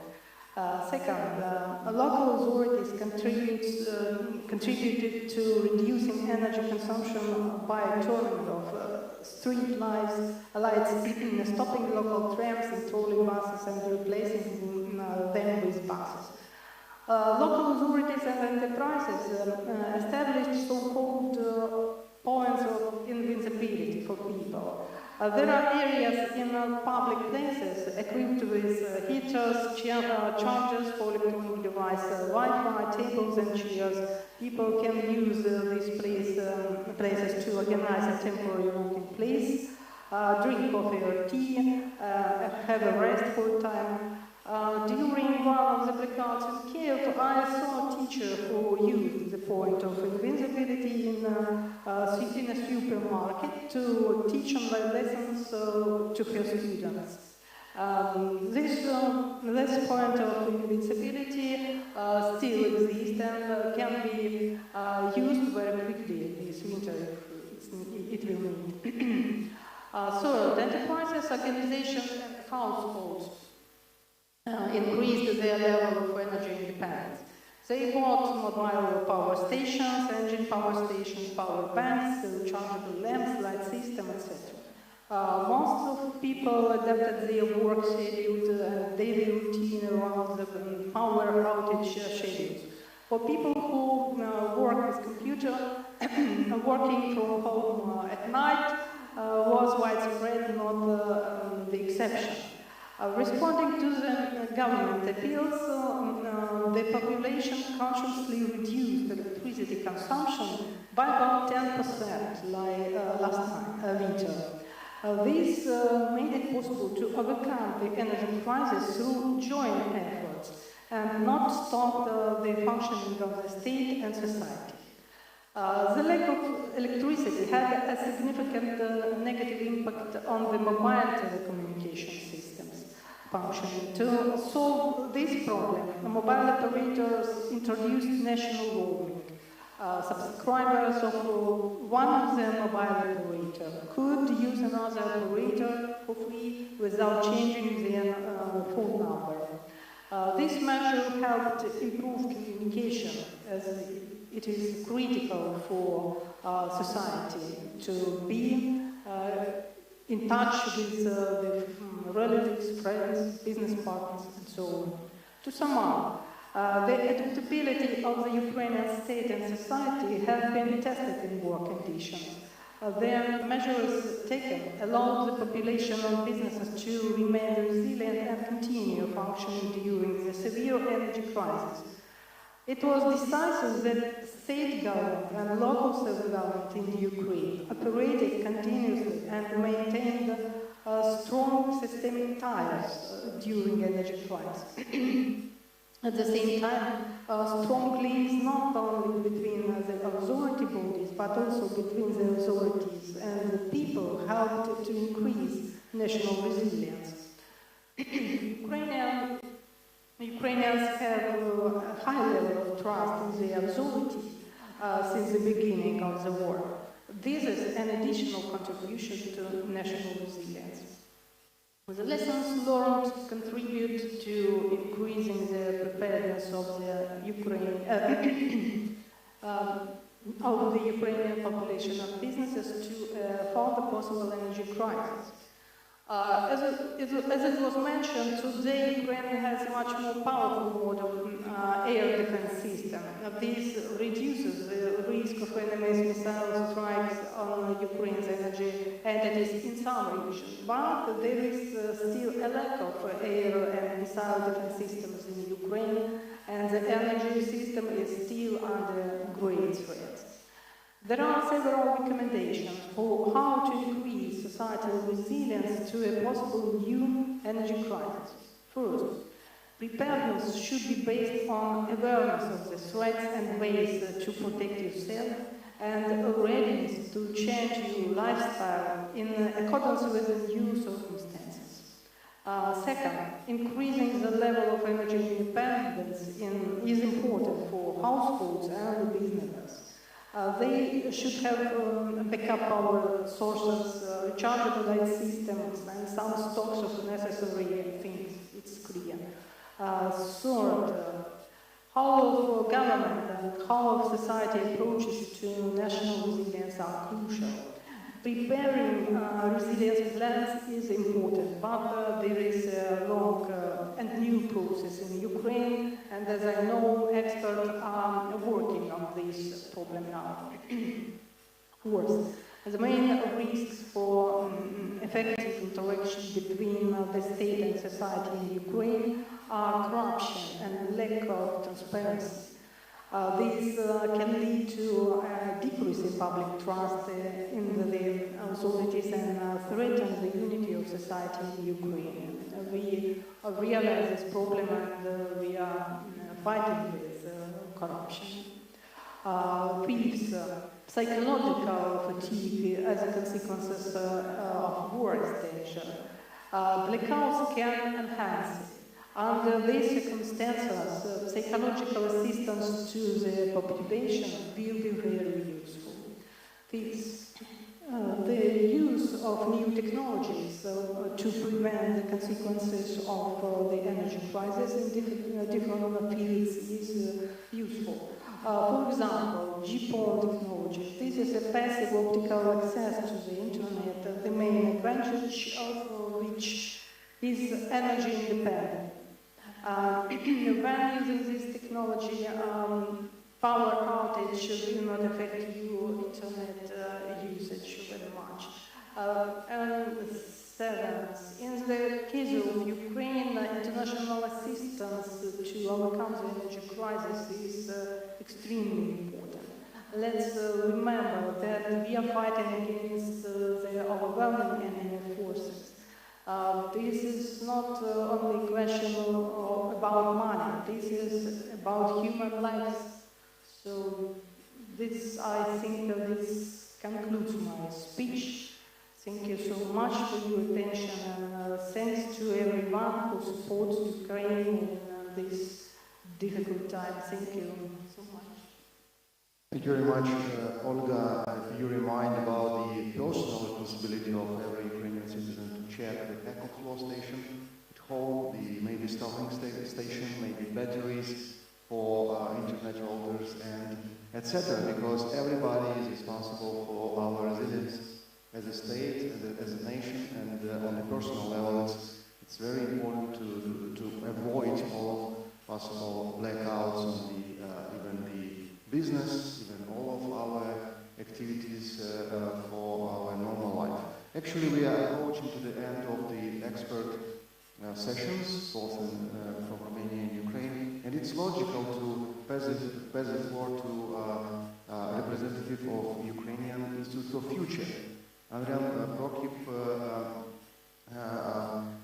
I think you could give us some forecasts and maybe some your estimations on different aspects on the energy security, including, for example, sanctions on Russians, because if we're talking about our resilience, our strong and stability policy, both Romania and Ukraine, we have an enemy which unfortunately has contacts and has and continue business in energy sphere, in nuclear sphere, for example. And I think that is one of the biggest problems, that we have a long war, and of course since 2014, and we have a bloody full-scale war since 24th of February 2022. But still, Russia could operate projects together with our allies in France. And I think it's one of the biggest problems for a longer perspective. So, Dr. Prokip, please, the floor is yours. Thank you, Mykhailo. Good afternoon to everyone. Thank you for inviting me to speak today. So I will talk about sanctions, but a few points about my expectations and focus about what the winter will be in Ukraine, especially talking about the power system and energy in general. So sure that this winter Ukraine will face Ukrainian energy will face a severe challenge. But the balance of factors defining this challenge and the outcomes actually differs from the one we had last year. So on the one hand, this year we will have less excessive capacities, especially power generation, and actually there are some reasons to believe that the number that Mykhailo mentioned, 90% of renewed, is overestimated. But on the other hand, we do have more air defense systems, but we still need more, as the Deputy Minister mentioned, and it was good to know that 1 hour ago there was a news that NATO's General Assembly, the General Secretary Stoltenberg promised more air defense systems to Ukraine. On the other hand, Ukrainian energy companies and energy personnel have much more experience in how to in dealing with this, so how to operate the power system during the attacks and before the attacks. They have more experience dealing with restoring power supply after the attacks. They have been working a lot developing scenarios of power system operation. But it's still very hard to define some specific scenario of power system operation, at least because we have 3 unknown variables. The first, so how active Russian air attacks will be. The second, how effective Ukrainian air defense systems and Ukrainian air defense forces will be. But another factor is how cold the wind will be, because this will define the demand for power capacities, transmission capacities, and this will also define the demand for energy resources. So, personally, some of my colleagues are very pessimistic about the winter, and my personal focus is pretty optimistic, which means that we will face similar power cutoffs like we had the last year, but we will not see the system collapse. However, sure, we may face some problems, some local problems, some regions, some small areas. Another situation where the stocks of energy resources, coal and gas, as colleague mentioned, we station with gas is good, but on the other hand, the station with coal stocks is not so good as it could be, and the stocks are lower than ministry plants. And if some coal power plants are attacked, we have to substitute these capacities with gas usage or with import. However, we should also remember that business and utilities are much more prepared than last year because of this numerous of these power generators that were installed to support liability being during the potential crisis. Here we have also some local internal problems, internal challenges, which are tied to regulations of the energy market, so that price regulation that make commercial import unviable. But I hope that government and energy regulator will solve this problem. We may face additional challenges with fuel supply because, so as we saw last month, Russians were attacking infrastructure, seaport infrastructure, and seaports at the border with Romania were responsible for about 40% of oil imports. So this will mean more demand for railway and vehicle imports. But looks like that situation will be more or less normal, and we will have enough fuel to pass the winter. So, in general, again, I'm very optimistic. Another challenge that we probably will face, actually nothing new that we had last year, Russian disinformation campaigns, where they tried to promote some rallies, some aggression when they were spreading misinformation in social media, particularly in Facebook, saying that, as if these are not attacks to be blamed for all these cutoffs, but that as if government was exporting electricity. But we know who's responsible for this, these are Russians. And so talking about sanctions, unfortunately, so sanctions are not much effective when talking about oil. And just to remind that oil and oil products were the key Russian energy export. So in 2021, total Russian export was almost $500 billion, and about 60% came from oil, gas, coal, not talking about nuclear power and nuclear services. So oil was responsible for $110 billion, oil products for about 68, and gas was responsible only for $61 billion, and coal was about 14. So Russia did it in a very well manner when they actually imposed gas sanctions against themselves, when they restricted gas supplies to the European Union, and EU member states had to protect themselves. So that wasn't only an intention to support Ukraine, but it was also an intention to save themselves during the winter, and there was done a great job when European countries managed to find new suppliers to expand LNG infrastructure, and actually now Russia responsible is only for 8% of about 8% of EU's gas consumption. But the situation is much more difficult with oil, and actually my focus that I published in February was that Russia will not decrease oil exports a lot, they will decrease oil product exports, but because we should remember that China and India can easily swallow all Russian oil production. Russians managed to bypass sanctions regarding price caps because of this shadow fleet. There are different assessments about what is the share of Russian oil transported through the shadow fleet bypassing sanctions. But on the other hand, they are losing revenues because of logistics, because it's much more expensive to export oil from the Black Sea to India rather than it was exporting to European states. On the other hand, the deal with OPEC Plus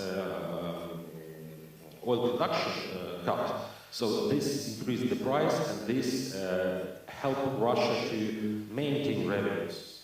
So what we do need now, so we need new mechanisms to control complying to sanctions regarding price caps. We need to look for more exports, how to negotiate, especially how to crush India, first of all, because India is the biggest consumer. And Turkey, on the other hand, is the biggest consumer of Russian oil products. And it's actually the hub for re-exporting of Russian oil products. So a new mechanism should be found to restrict these re-exports. And even despite the fact that the volumes of Russian LNG export is not so big comparing to total Russian gas export 2 years ago, but still, I think that European countries should step ahead with imposing the sanctions and banning Russian LNG, particularly that looks like that there are enough supply in the global market to substitute this less than 20 BCM of Russian LNG. Thank you very much. Yeah, I think that sanctions is a key of a long perspective of the avoiding problems in the energy system. Ukraine, of course, the European Union, and I think that if you're talking about the just next winter, it will be a little bit other problems, and of course our air defense system should be stronger. And you mentioned the General Secretary of NATO visiting today Kyiv, and he already promised more air defense. And as I saw that the UK Ministry of Defense visited Kyiv as well, and I think France.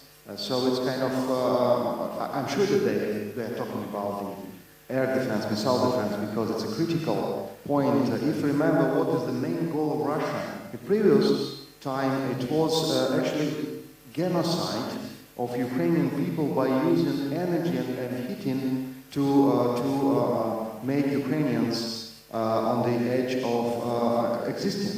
Because if you cut the energy during the winter, it means that you make people on the situation of you need to escape somewhere, maybe to Europe, and maybe it's, of course, last winter they tried to create a new way of immigration to European Union, and they hoped actually last winter to create an energy crisis in Europe itself. Now it's a little bit different situation. Everybody is ready for psychologically, informationally, for these activities. Everybody understands that Russia will try to do it, but fortunately, we won't have the energy crisis in Europe, and fortunately, Ukrainian air defense and missile system will protect us enough to not have this genocide of Ukrainian people, which Russia, of course, hoped. So, because as maybe you saw that Shoigu, so-called Minister of Defense of Russia, told that they need to solve the problem of military operation against Ukraine during the 2024. So they try to. Of course, they are waiting for Trump. Nobody could say if it's good or bad for Ukraine and Russia. We will see. But anyway, they try to solve as they are talking, the Ukrainian problem for this winter and next year. Because on the battlefield they cannot do anything, and battlefield they cannot win. It's obvious. So now I'd like to, yeah, of course. Just 2 points to add. You just reminded me, so I just remember the situation a year ago. So 1 year ago, Kyiv was asking other states to provide more power air defense systems. And actually, many states didn't hurry doing this. When the second attack over the power system happened on October 10th, that was because the first one was in September, it was much smaller, but that was a push, serious push for European states and other Ukrainian supporters to give more air defense systems. And the next day, Ukraine stopped electricity export to Europe and instead started importing. So Europe, which was suffering from the energy crisis, lost these exports. So energy situation worsened, and situation and partners had to seek for more support to Ukraine. So if we had more this air defense system before October, maybe we wouldn't see such a severe crisis in Ukraine. So, I mean that Ukraine is very grateful for all the support we have, but sometimes it would be better to have this aid element. So, because sure, 1.5 years ago it was hard to imagine that we would receive F-16 jets or Patriots. But so many people died, so many people lost their houses here, that we could at least partly avoid this if we had all this aid a little bit earlier. And regarding Russia's strategy almost was blackmailing, energy blackmailing, this food crisis blackmailing. And so today, economically, it makes no sense to stop gas supplies from Russia to Europe, because Russian gas sector is in very difficult situation, but it wasn't a lot of economic logic in Russian energy sector part. That was geopolitics. And so 1 month ago in Russian media, there were mentions like as if some parties are going to explode Turk Stream and other pipelines still carrying gas to Europe. So from economic point of view, it makes no sense for Russia, but from the point of view to pressure Europe, yeah, thank you very much for your remarks. And just to finish the logic of the European Union and our Western friends' sanctions, actually, this night, Russia attacked us with 44 Shaheds without missile, but actually, when we open this Russian missile, when we open these Shaheds, still we have a Western component there. We still have a microchips with arriving from our friends and allies. So we need to stop it, because we could build our resilience with our energy, we could send a lot of air defense system, but if we do not stop the money flow and stop the high technology flow to Russia, it will be just meaningless. It will be just Russia will produce more and more missiles and Shaheds and destroy Ukrainian energy system, because it's impossible to stop all of thousands of missiles or Shaheds. This is unfortunately reality. Now I'd like to propose the floor and invite to make a speech to Ambassador of Romania to Ukraine, His Excellency Alexandru Victor Nicola. Your Excellency, the floor is yours, please. The microphone. Well, thank you very much for the chance of attending this duplex. So we have here a group of 20 persons in Kyiv looking to the group of experts that are live from Bucharest participating at this discussion.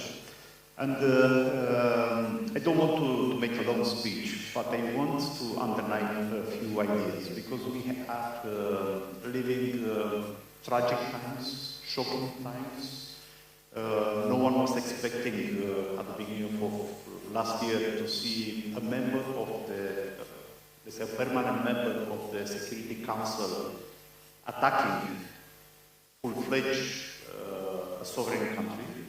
The war, we know, started in 2014, but we were still not prepared to see such a large military attack against Ukraine like what happened last year. And then we saw the other horrors. We saw the mass atrocities, crimes, and the weaponization of food and energy. But at the same time, we have seen the resilience of this country. We were able to admire the brave Ukrainian soldiers that inflicted significant defeats to the Russian military. We were also able to see the resilience of the Ukrainian economy. The Ukrainian companies made a huge effort to re-ensemble, to reorganize supply chains and chains of distribution. And we have seen societal resilience. And, of course, everything is connected somehow to the resilience of the energy sector. And I was mentioning that those are connected because without societal resilience, think that the Ukrainian authorities and Ukrainian companies that are active in the energy sector would have had a much more complicated task, because the society has accepted rationalization of energy supply in order to be able to survive as a country.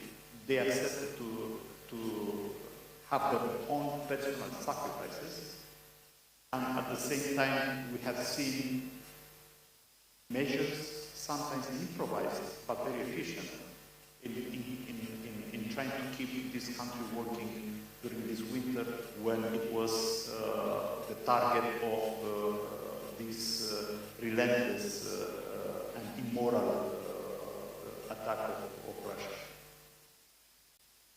At the same time, I think that the ones that are today planning the development of the energy grids in the world are looking to the experience that the Ukrainian authorities, the Ukrainian companies, and the Ukrainian experts have gained in this area. Because now, if we're speaking about energy resilience, who is better prepared to tell us how to design and project our energy systems for the future, so that we can face even these kind of challenges that Ukraine is managing on a day-to-day basis today.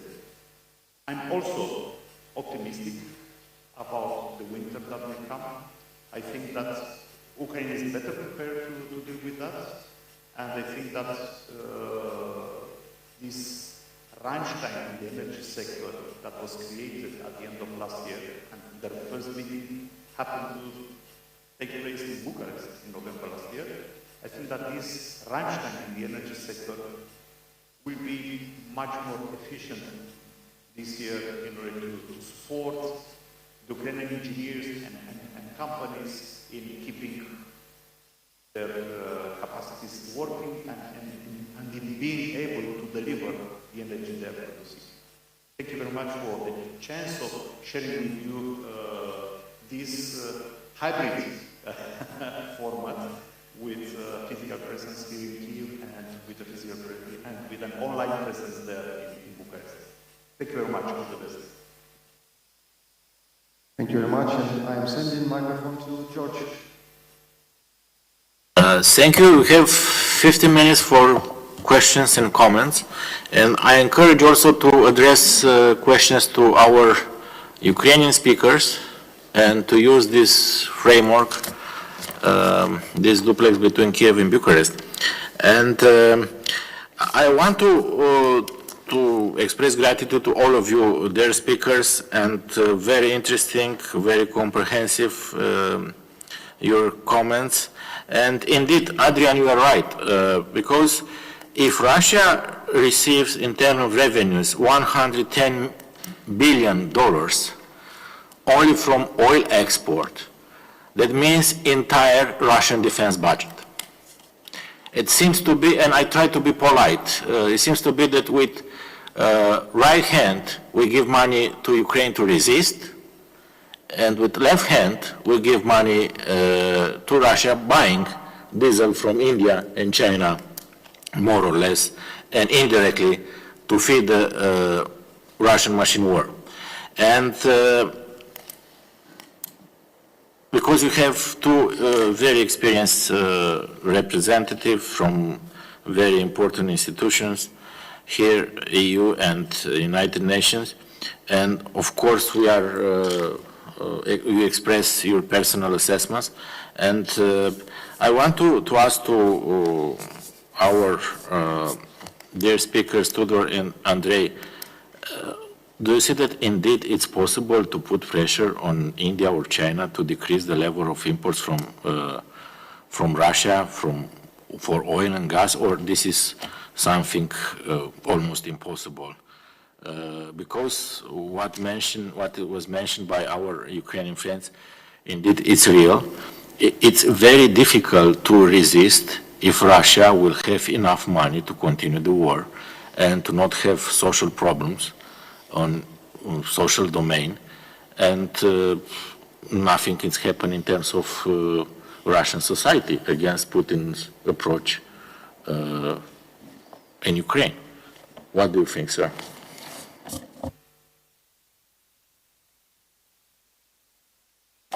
Look, I think what I can say is that, first of all, what we have done with the gas. And I think this is an important, let's say, experience we had so far, where we had big success, first of all, to cut significantly, to cut 90% the import of gas from Russia by pipelines, and now also to cut and to working to reduce the LNG, which is in any case a very small fraction.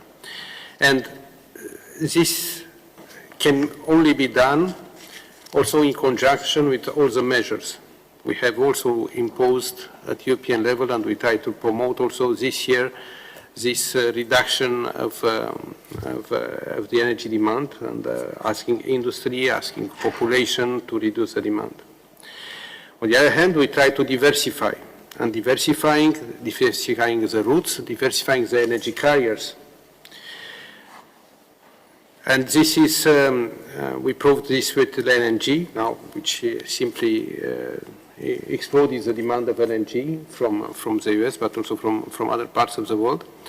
And so we try at the same time with other products, with the other fuels, to diversify and to avoid that we are getting into this trap. Of course, it's not very easy. And diplomatically, the dialogue with other countries is taking place to try to support into this direction. But more, I cannot say now. I don't have more information about what India will do in this respect. Okay, maybe will be enough to cut the LNG imports, because according to official information, the first world importer of Russian LNG is China, the second is Spain, the third country is Belgium. This is the reality. Sir, you have the floor. Thank you. Once again, a personal opinion on that. I think it's important to understand that for Russia, gas was always about geopolitics and oil was about money. And it's important to have this in mind when we talk about sanctions and different types of sanctions. So the aim of both the sanctions, the cap, and the ban on oil products, and I'll refer only to the oil products, was to decrease, not to kill the revenues on Russian economy, because obviously we are talking about global markets, and that's the reason why we have sanctions on so many other levels. So on the oil part, we aim to decrease the level of revenues for oil in Russia, but at the same time keep the global markets functioning, because otherwise, Europe, Ukraine, everyone will suffer from destabilized markets. Now, yesterday or 2 days ago, actually, the Financial Times just featured an analysis that was shown that 100 billion euros, or no, dollars probably, were lost by the Russian economy because of the sanctions and because of this bans. So the impact was there. Was it enough? That's actually the problem. Was it the pace? Was it the extent of the sanctions enough? Most probably not. And once again, going too much on that would have probably harmed a bit more the economy, but also the markets. Now, let me tell you something. The more the sanctions are applied, the likely it is for Russia to find solutions to basically offset the sanctions and the impact of the sanctions. So from March until now, Russia recovered 25% of their insurance for shipping in terms of non-Western companies. So 50% of the exports in March were not Western insured, 75% today are not Western insured. So they are finding ways. They are finding ways to with the dark fleets, and not to mention the cross tradings. I'm inquiring less for oil, but I'm charging more for arms or for other parts that I'm selling to India or to China. So sanctions and this package of sanctions are not perfect, and we need to understand that. And they will not last forever. They have a limited time, a shelf life to function on that. But if we were to destabilize global markets, oil markets, that would have enraged some emerging countries even more so, because last year the global gas market was increasing also because of a very different demand coming from Europe, and therefore prices went up. If it was the case also for the oil products, then you can imagine that geopolitics would have become even more sensitive to that. And final point, I think the help actually that Russia gets today is actually not from the fact that they found some detours from the sanctions, but from the oil price itself. Oil price is going up and has been gone up because of the OPEC Plus. So again, Russia has a saying in that, quite an important saying in that. Cuts are continued by the end of this year. Who knows? Maybe they will be prolonged next year, depending also on the macroeconomic conditions, if the economy will support that. But prices are, quite high, $95 per barrel more or less today, going to 100 probably. That helped even more so the Russian revenues, less than their capacity of bypassing, let's say, the sanctions over the past, 9 months or so. So there are nuances over here, but once again, the aim of the sanctions was to affect the Russian economy, but not destabilize the markets. And I think to some extent it actually worked.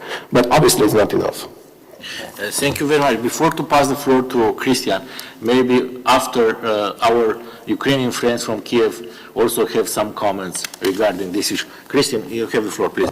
Yeah, most was already said. I just wanted to stress 3 points. The first is it was always very difficult to have an impact on oil sales. That was always clear, and I don't think many people expected much to happen. And as Andre was clearly saying, the real impact is the reduction of quota of OPEC plus Russia. Yeah. And I think that's a very clear message to the West, if you want to call it.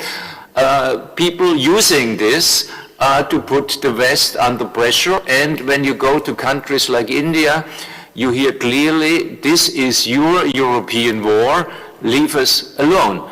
And, very bad message, not a very positive message also to Kyiv, but this is how this is perceived in large parts of the world.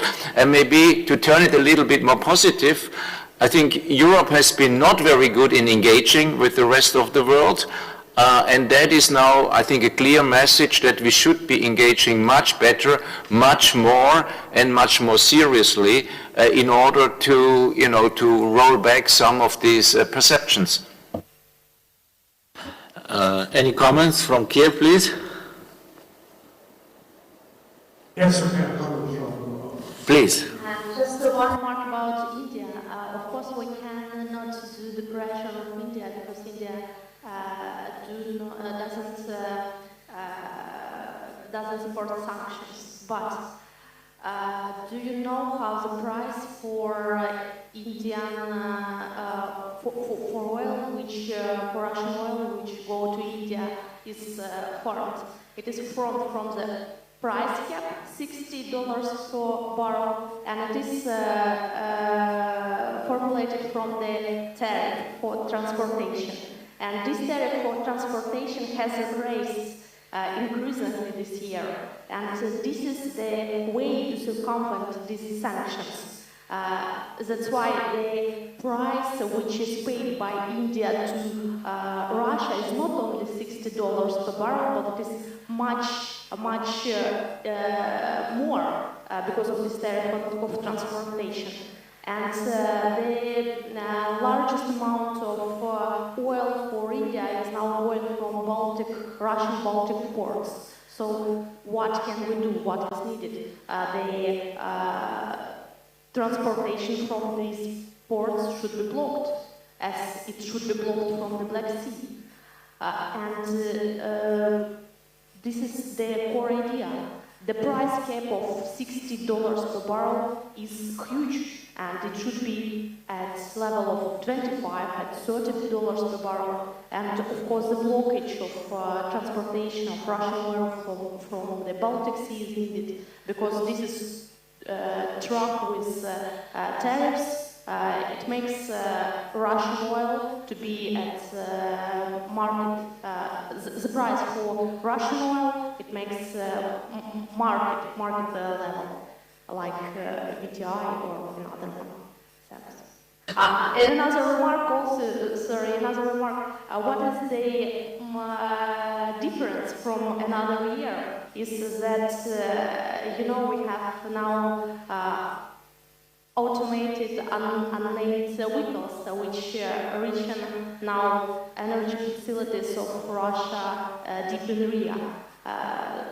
Few days later, the small outage of Kursk Oblast was several villages and towns were cut from electricity. So this is the things that was not possible last year. This is the difference. And now we have a possibility to make principle eye for eye at expertise. So energy unit in Ukraine should another unit in Russia be also decommissioned. Thanks a lot. And one more comment from Yeah, I have one short remark on India, so Indians are not fair, because if they say, hey guys, that the European won't leave us alone, then they should stop re-exporting petrols produced from Russian fuel to Europe, because this happens. So that's just a remark. And another that I just forgot to mention, it's about Russian LPG export, liquefied petroleum gas, so the gas used to fuel vehicles. So many people think about that Europe should consider about banning Russian LPG. Just one fact that it seems to me it was about Poland, that Poland exported LPG, 13 times more LPG than it had. So there was a belief that it could be Russian LPG exported in a shadow way. Thanks. Because one of our speakers, Adrian Covatariu, will leave in a few minutes, a little bit earlier, the panel. Do you have some questions to him before to leave, please? In Kyiv. Okay. I can ask the general question for everybody, and Adrian would answer first. I mean that we discussed the oil and LNG and this type of energy. What do you think about the nuclear energy? Because it's my favorite topic, about the sanctions, about the Rosatom still participating in a lot of international projects, and at the same time occupied a nuclear station in Ukraine. So how is possible to continue? What do you think about the prospects and the future of the nuclear sector in the world, of course, with participation of Russia? Thank you. Thank you. Adrian and Christian also wants to be engaged for this question. Adrian, you have the floor, please. I'll be very quick. It's your favorite topic, and it's my bachelor's degree diploma. I'm a nuclear engineer, so I mean the region is at the intersection of a lot of geopolitics when it comes to nuclear energy. So we have, as you said, the Rosatom presence in several countries. We have it in Turkey, we have it in Hungary, something in Bulgaria, but we do have a strong and increasing presence of our American allies in Eastern Europe.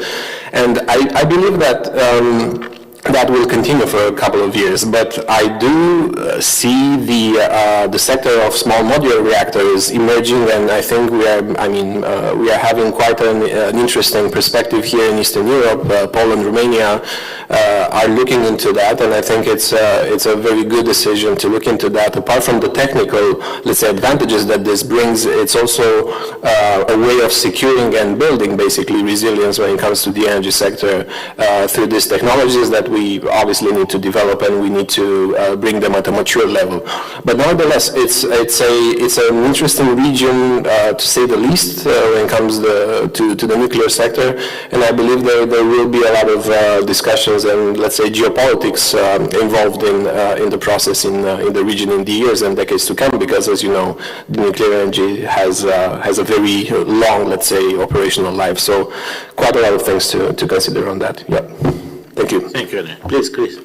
Yeah, as Andre said, we are, going back to my earlier comment, we are suffering from the past mistakes. You just don't get out quickly like this. Also, it's important to understand that the Russia, it's not like that Russia builds a nuclear power plant just all over the place. It's part of a component. There's Russian components, there's many other components based on very strict national regulation. So there is really, in the short term, no alternative because it cannot be substituted. That's the nature of how these nuclear power plants are constructed. We have done the mistake in the past, believing, cooperation works and cooperation will, keep peace, and that has been wrong. And so in the short term, there is probably no credible solution other than to stop the nuclear power plants. Thank you very much. I have a question to our Ukrainian colleagues, and I quoted a statement made by Ukrainian Energy Minister German GALUSHCHENKO. He said on August 16, Kyiv will not join in talks with Russia about the renewal of the contract for the transit of Russian gas to Ukrainian territory, which is due to expire next year. Will not be a part of other talks with Russia for sure. I'm absolutely obvious. The next year will show if Europe can function without Russian gas at all. And I want to ask you if indeed Ukraine will cut this link with Russians and will not permit the Russian transit through Europe. And also, as a question, even you are moderator, Mykhailo, I know that you are very good expert on security. You know very well that Transnistria has relied on free gas to produce steel and energy. An entire philosophy of the existence of Transnistria is based on cheaper gas or free gas from Russian Federation. How do you see the existence of Transnistria, this enclave, without Russian gas?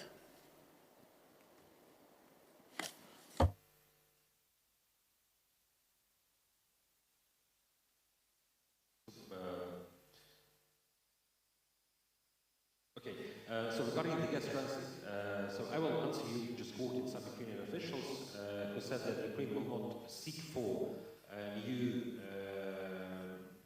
transit deal and will not negotiate with Russia, but, so quoting officials, some officials said that if some European company signed a deal with Russia to buy gas, and then this company signs a deal with Ukrainian gas transmission system operator to transmit this gas from the Russia-Ukraine border to Europe, so then it's doable. So that's quoting Ukrainian officials regarding this. And just one comment regarding the nuclear power, Christian said.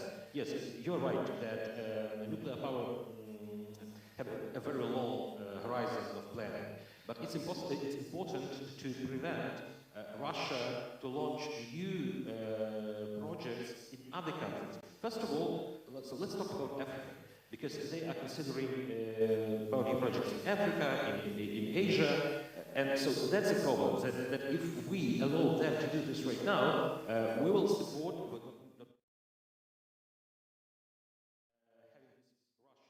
nuclear power plants, will support Russia for decades.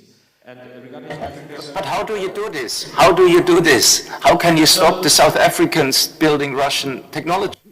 The solution, I will told you this right now. We are talking about the problem. So then you mentioned that there are mistakes of the past, and Russia is willing to destabilize Africa, which is very fragile. So because Africa is also affecting European energy security and will affect European energy transition. So that's the problem that we have to think about. I wish I had a solution, but I think that's the issue we have to think about together, because that's gonna give us a problem in 20 years. Just one remark about the gas transit. Several months later, with my colleagues from Center for Global Studies, Mykhailo and Igor Stukolenko, we have written an article in the GERASYMCHUK where we written about the position of Ukraine. So Ukraine is the party in the association agreement with the European Union.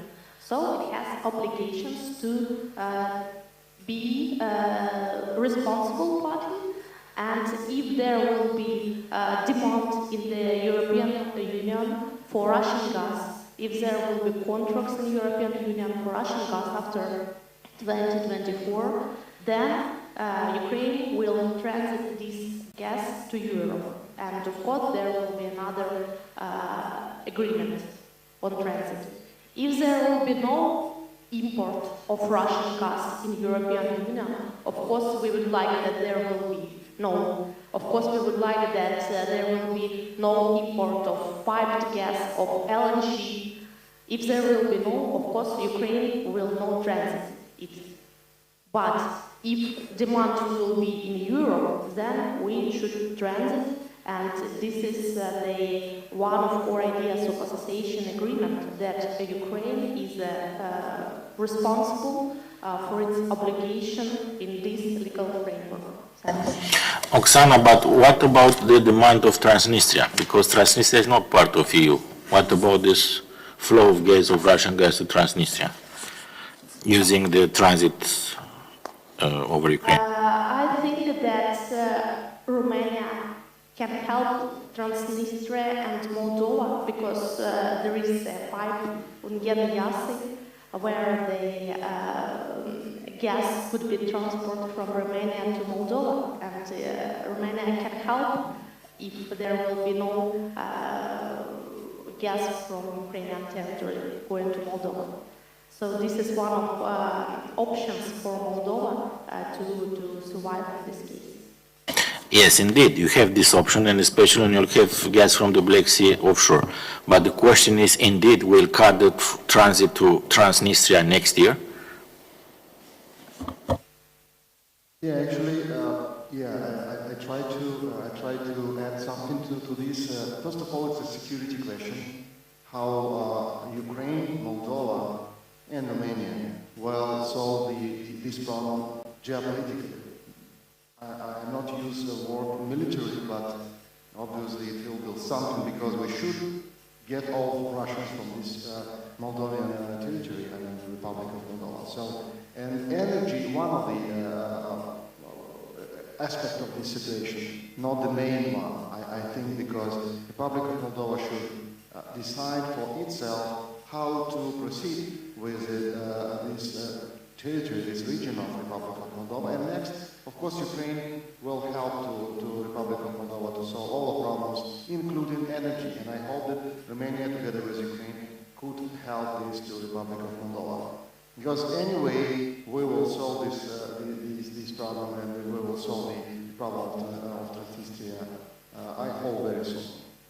Thank you. Thank you, but I think that it's easier to solve the problem, energy problem, with Transnistria than solve the problem with Indian imports from Russia, frankly speaking, between us.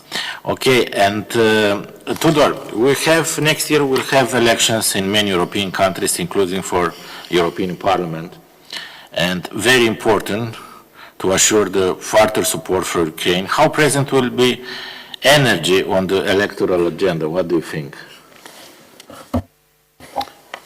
I think energy and climate has been high on the agenda since many years and will continue to be high on the agenda.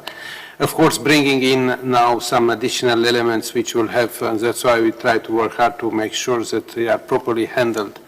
Issue of affordability, of energy poverty, of what we have seen in last year of high energy prices. So very happy that now we are out of that momentum and negative one.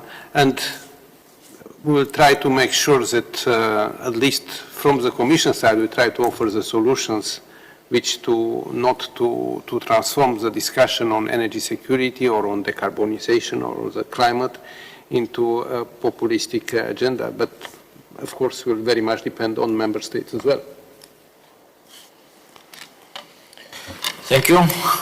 Dear colleagues from Kyiv, do you have some questions to our speakers? I mean, Christian, EGENHOFER, and Tudor, Constantinescu? If I may, the question is to what extent the recent decisions on Neptune Deep and cooperation between the three seas initiative countries can boost the energy connectivity projects like BUA and East Stream.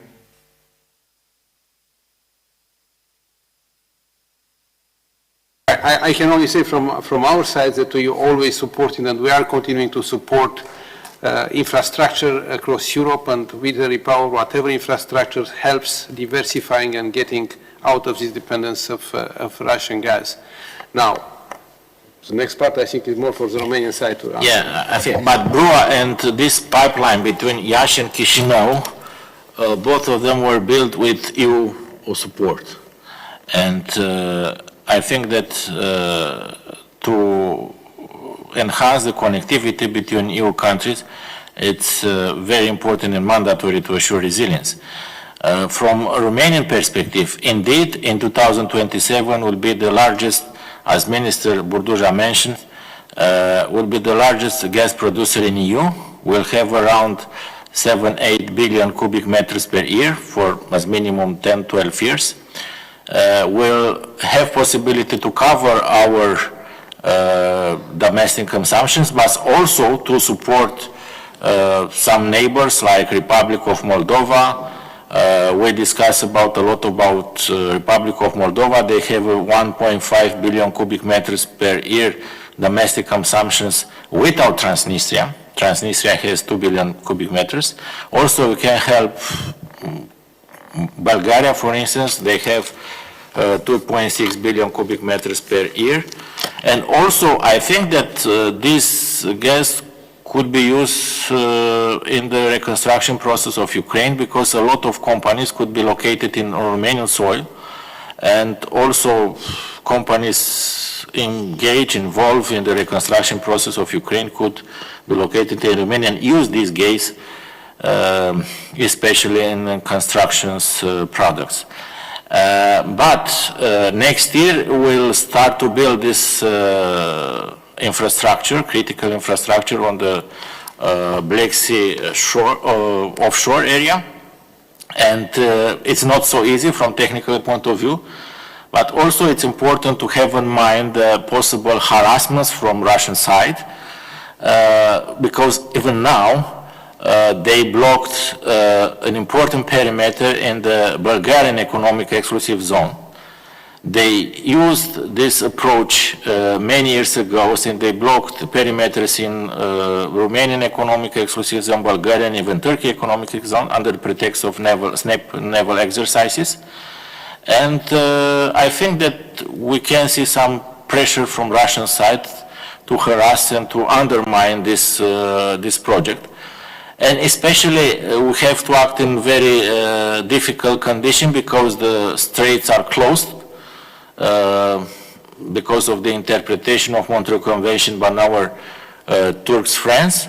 And we didn't receive any naval support from non-riparian NATO states, from the Sixth Fleet, from other countries. And it's necessary to manage on the naval domain more or less alone, and also to try to compensate the lack of naval capabilities with some other assets, especially on ISR, intelligence, surveillance, reconnaissance domain, and also to engage more NATO assets on the land, on shore, and on air.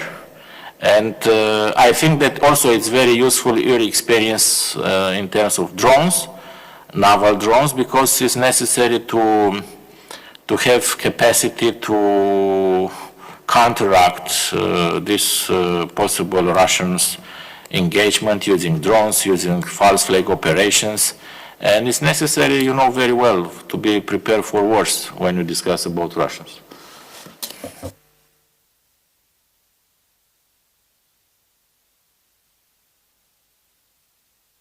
Mykhailo, Sergiy, do you have other comments? Not about this topic, but in general, or questions to Bucharest? Yeah, I have a comment. I saw on the U.S. procedure the preparation of Black Sea Security Act, and one point on this Security Act I very like it because it's a kind of supposing of creation, or finally creation of a international headquarters and maybe some naval unit in Constantine, especially for securing our part of the Black Sea, and I hope it will be finally continue the practice, because before we discussed a lot since I think 2014 that it should be some more NATO presence on the Black Sea, and of course with headquarters in Constanza and with some units and participation of naval fleets to increase our naval capabilities, especially for our economical interests and securing our part of the Black Sea. So what do you think about it? Do you think that it will be in practice in reality, or it will be again some blockade in the NATO level? What is your information? First of all, I think that it's necessary to have as soon as possible this bill passed to Congress, and by the end of the year, because you know very well that during the electoral year it's very difficult to manage all this electoral and legislative process in the Congress. And it's important that this initiative is a bipartisan approach. It's assumed by Senator Jane Shaheen from Democrat Party and Mitt Romney, Senator Mitt Romney from Republican Party. And this bill has a large bipartisan approach for many senators and congressmen for both parties. Let's see if the Congress will will vote the bill by the end of the year. Secondly, okay, it's good. This is crucial to have a long-term and predictable. It will be the first time when the United States will have a long-term and predictable strategy dedicated to the Black Sea. But I'm a little bit skeptical that we will see very soon this three-star framework here in naval domain, because the interpretation of Turkey regarding Montreux Convention during the wartime. And if you'll have a long war and for 2, 3, 4 years, that means that Ankara will maintain this approach to close the gates, and it's impossible to receive any vessels from other non-European countries, even from the United States. And for this reason, you have to manage, as I mentioned, alone, or only with Bulgarians, and also they don't have very powerful navy assets, and also with Turks, but we know very well Turkey ambivalent position.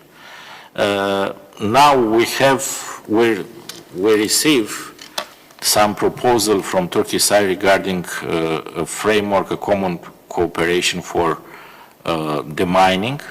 It's important, taking into account the danger of mines for the freedom of navigation.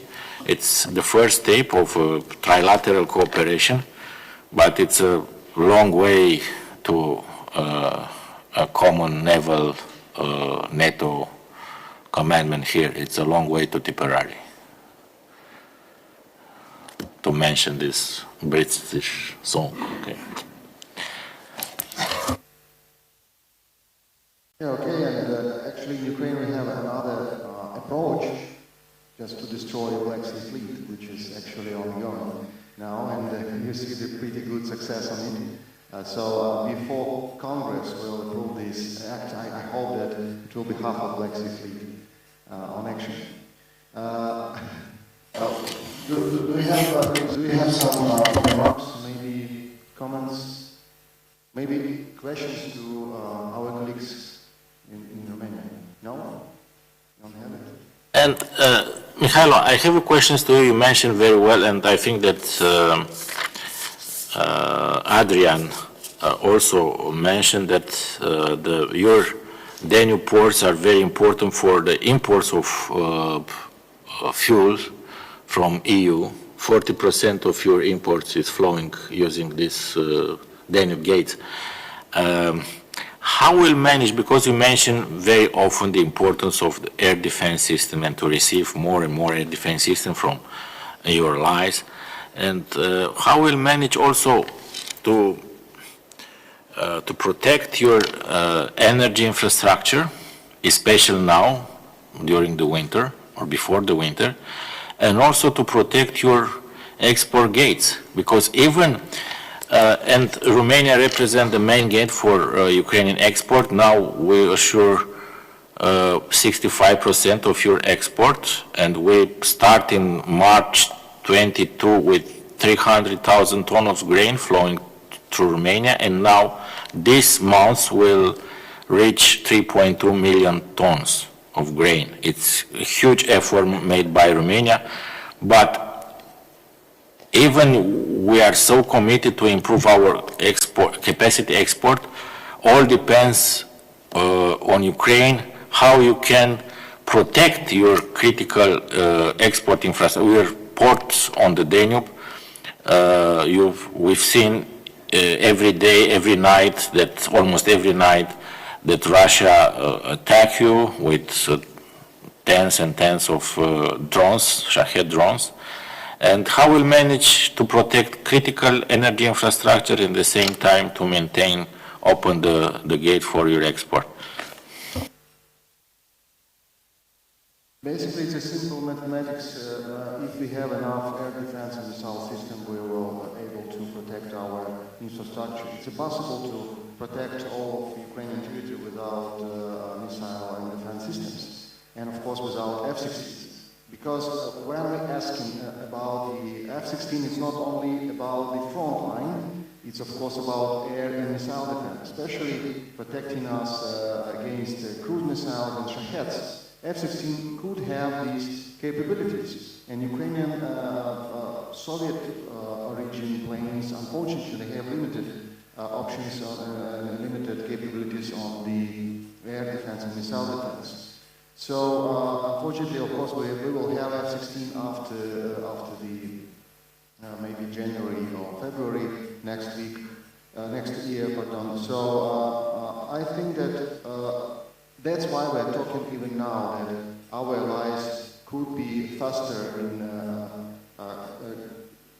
providing us more and more air defense system, even tactical system, even artillery air defense system. It's very useful against Shahed UAVs and do not use the very very expensive missiles against very cheap Shaheds. This is one of the main approach to have more air defense system, and when we get F-16s, it will be easier to fight with all of the threats, but unfortunately it will be in the end of this winter season.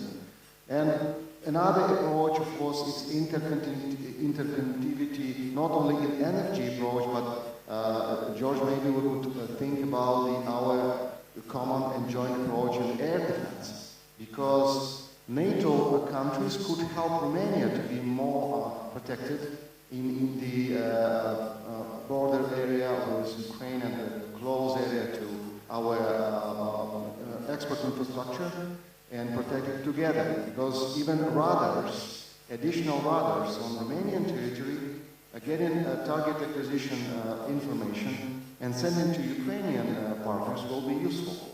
As many radars we have, as more capabilities to find the Shaheds, or find all of these missiles, Russian missiles, it will be a more effective system to destroy all of the targets. Because for Ukraine, of course, it's very difficult to be alone in this situation, and all of possible support will be very useful. So we could think about it. I mean, the high political level could think about it after some incidents in border areas with Shaheds and maybe missiles.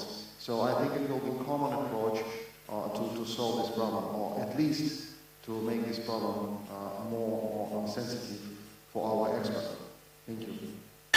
Thank you indeed. Unfortunately, for Romania, we've seen how close became Iran suddenly to Romania because of these Shahed drones, unfortunately. Because the time dedicated to our event almost over. Short comments from Christian and Tudor, maybe, and after I pass the floor to you for closing remarks, dear friends from Kyiv. Yeah, just to get back to my initial point, the discussion showed we had a lot of dilemma which are unsolvable in the short time, or very difficult, so it's urgently now to look to avoid sleeping into this dependency in the long term, so urgently we need a strategy there. Also, it's up to not only the EU, but more to the member states, this is also to Romania, to engage with the world, to explain better what's happening, the India story, but is much more Brazil, etc. And finally, a plea, maybe Kyiv will not be happy to hear this, but it's essential to keep the support of the EU population for the struggle of Ukraine, and going down the route of ever more extreme sanctions will inflict a lot of costs to the European population, which might undermine the support. That is, I think, an important point to keep in mind. Thank you, Christian. Tudor, please. Yeah, thank you. What can I say again is just that, of course, at least from the Commission side, we are committed and supportive both in short term and in longer term.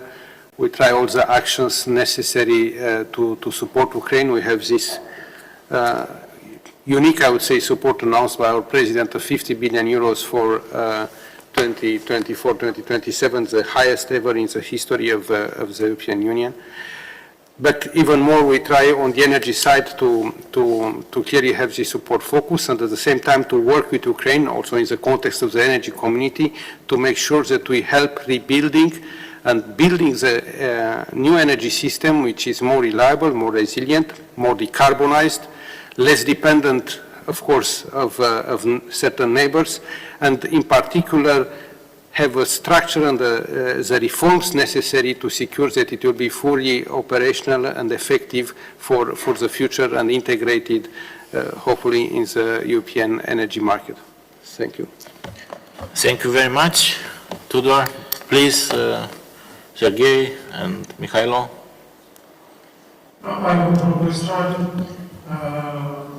That was a great event and it was a fruitful show. And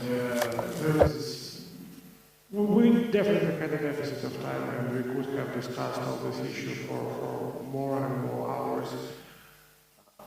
However, for me the key conclusion is the following. It's very important to talk about resilience and enhancing resilience, and in particular in the energy security field. Moreover, it's very important to talk in advance about new energy projects and initiatives, including deep water drilling in the Black Sea shelf, and including offshore energy production, including new modular reactors and stuff like that. But what is much more important is to keep in mind that all these projects and initiatives can be less costly if they are started in the situation when Russia is deterred. Because otherwise, if we just pump in all this money, but let Russia keep running its own economies, it will be an endless process. I mean, it's 50 billion already, which is needed. But if the situation escalates and Russia keeps war, then it will be hundreds of billions. And perhaps in such a situation, the European citizens will be even less satisfied with the outcomes. Thank you. I just want to say that Sergiy absolutely right that we have a lack of time. Even I saw the program and we discussed with Sergiy how it's possible to discuss 3 hours without some break. But I think that really we could discuss it much more longer time, and it means that the topic absolutely important. And my conclusion is that interconnectivity is a key word here, because as we see, Ukraine and Romania could solve our common problems in energy sector, and not only in energy sector, more effectively if we work together. Fortunately we are neighbors, fortunately we are friends and allies, and that's why we could work on different projects, and of course in energy sector. Of course, in military sector, George mentioned several times about the sea drones, for example. I think that Ukraine and Romania could work on this together to make deterrence in Black Sea against Russia more on practice, and make not Russian-made but our common sea for prosperity, business and tourism affair, not for military war and what Russia wants to. Actually terrorize the freedom of navigation. So I hope that together we will stop this very bad period of Black Sea history. I'd like to thank for all of experts in Romania, George personally. I'd like to thank our Ukrainian experts for great presentations, great discussions, great remarks, and of course ideas and thoughts which we could discuss further. And I hope that together with George we'll continue our cooperation. Thank you, and see you all in Kyiv and Bucharest. Thank you very much. I want to express gratitude to our partners, Resilience Center, of Excellence, and Mr. Director Ovidiu Raecții for his support. Thank you very much, Ovidiu. And I want first of all to express gratitude to you, Sergiy and Mykhailo, Oksana, Olga and Adrian for your very interesting contribution. Also Tudor, Christian. It's a paradox because even you are so close, I mean Romanians and Ukrainians, only now we've discovered each other after the beginning of the war. And I think that you have the chance to rebuild trust and the relations between our country, because as you mentioned, Mykhailo, you can have a lot of common projects in military domain, in energy domain, especially because energy is so important for Ukraine, for Romania, for Republic of Moldova. But indeed, it's necessary one thing to see that Ukraine liberate entire territory occupied by Russian Federation, because even for Romania, it's so important to see that in the Black Sea, our neighbor in the economic exclusive, near to our economic exclusive zone, it's Ukraine and not de facto Russia like today. And what I want maybe next year or in 2 years to have possibility to repeat this duplex organized by Euro-Atlantic Center for Resilience, but to see the session organized, if it's possible, in Bucharest, and will be great if you could organize the next session in Sevastopol. Okay. Thank you very much to all of you. Slava Ukraini, Slava România, Zapere Mohu. Good.